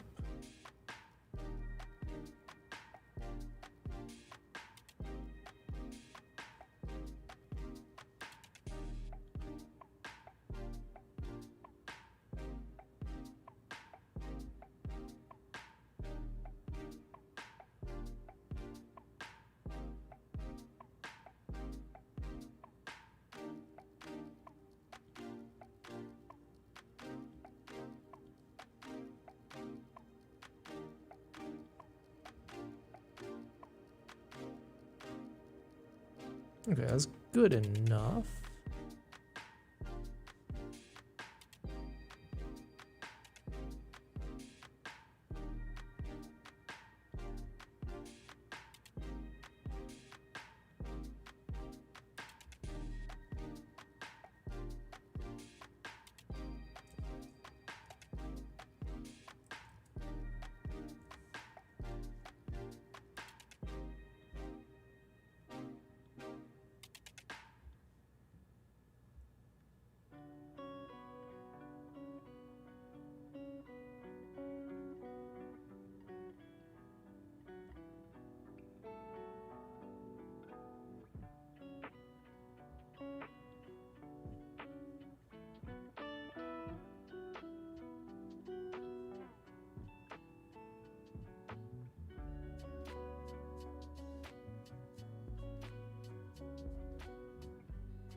Okay, the colors look better here. And then here, I think it drops off. I need to make some kind of adjustments.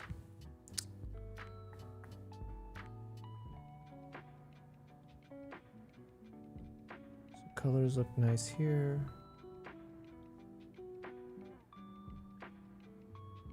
Probably like the same thing, right? Right around here.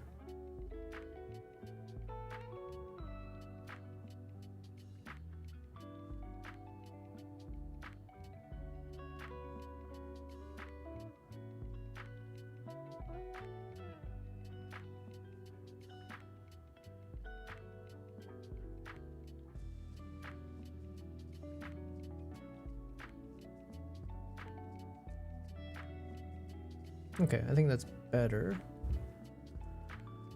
We'll remove some of the noise.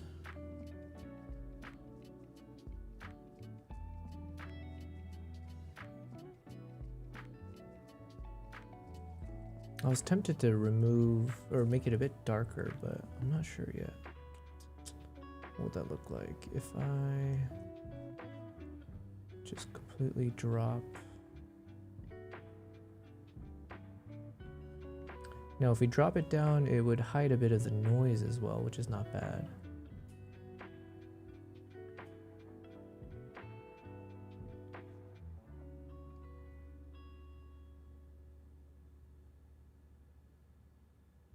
Maybe just a tad bit. All right, something like this. How does this look?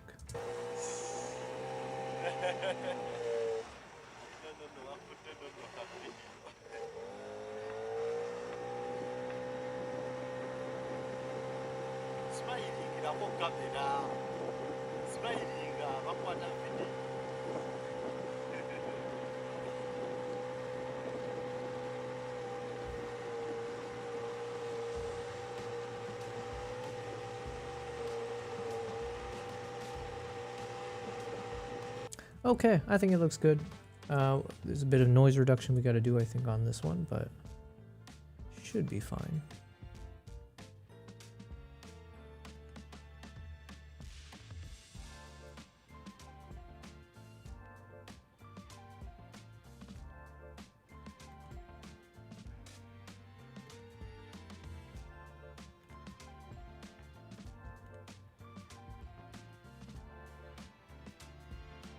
All right, I think we're in a good spot. I think that's good place for me to stop for the day. I'm feeling a little bit tired. I went to the gym today again, getting back into a good routine. 10, almost 10:40. I was supposed to, I have some more work I need to get done. The question is, do I feel energetic enough to do it, or do I just do it tomorrow morning? I'm laughing to myself because I know the answer. I'm gonna do it tomorrow morning. It is what it is. All right, my cat is still hanging out with us. Let me move these out of the way for now. Boom. Good girl. Thank you for hanging out with us, Nala. Yes. Yeah. Bloop, bloop, bloop, bloop, bloop, bloop. Good girl. All right. I think I set it to auto or manual focus. Let's get it on her face. Look at this pretty girl.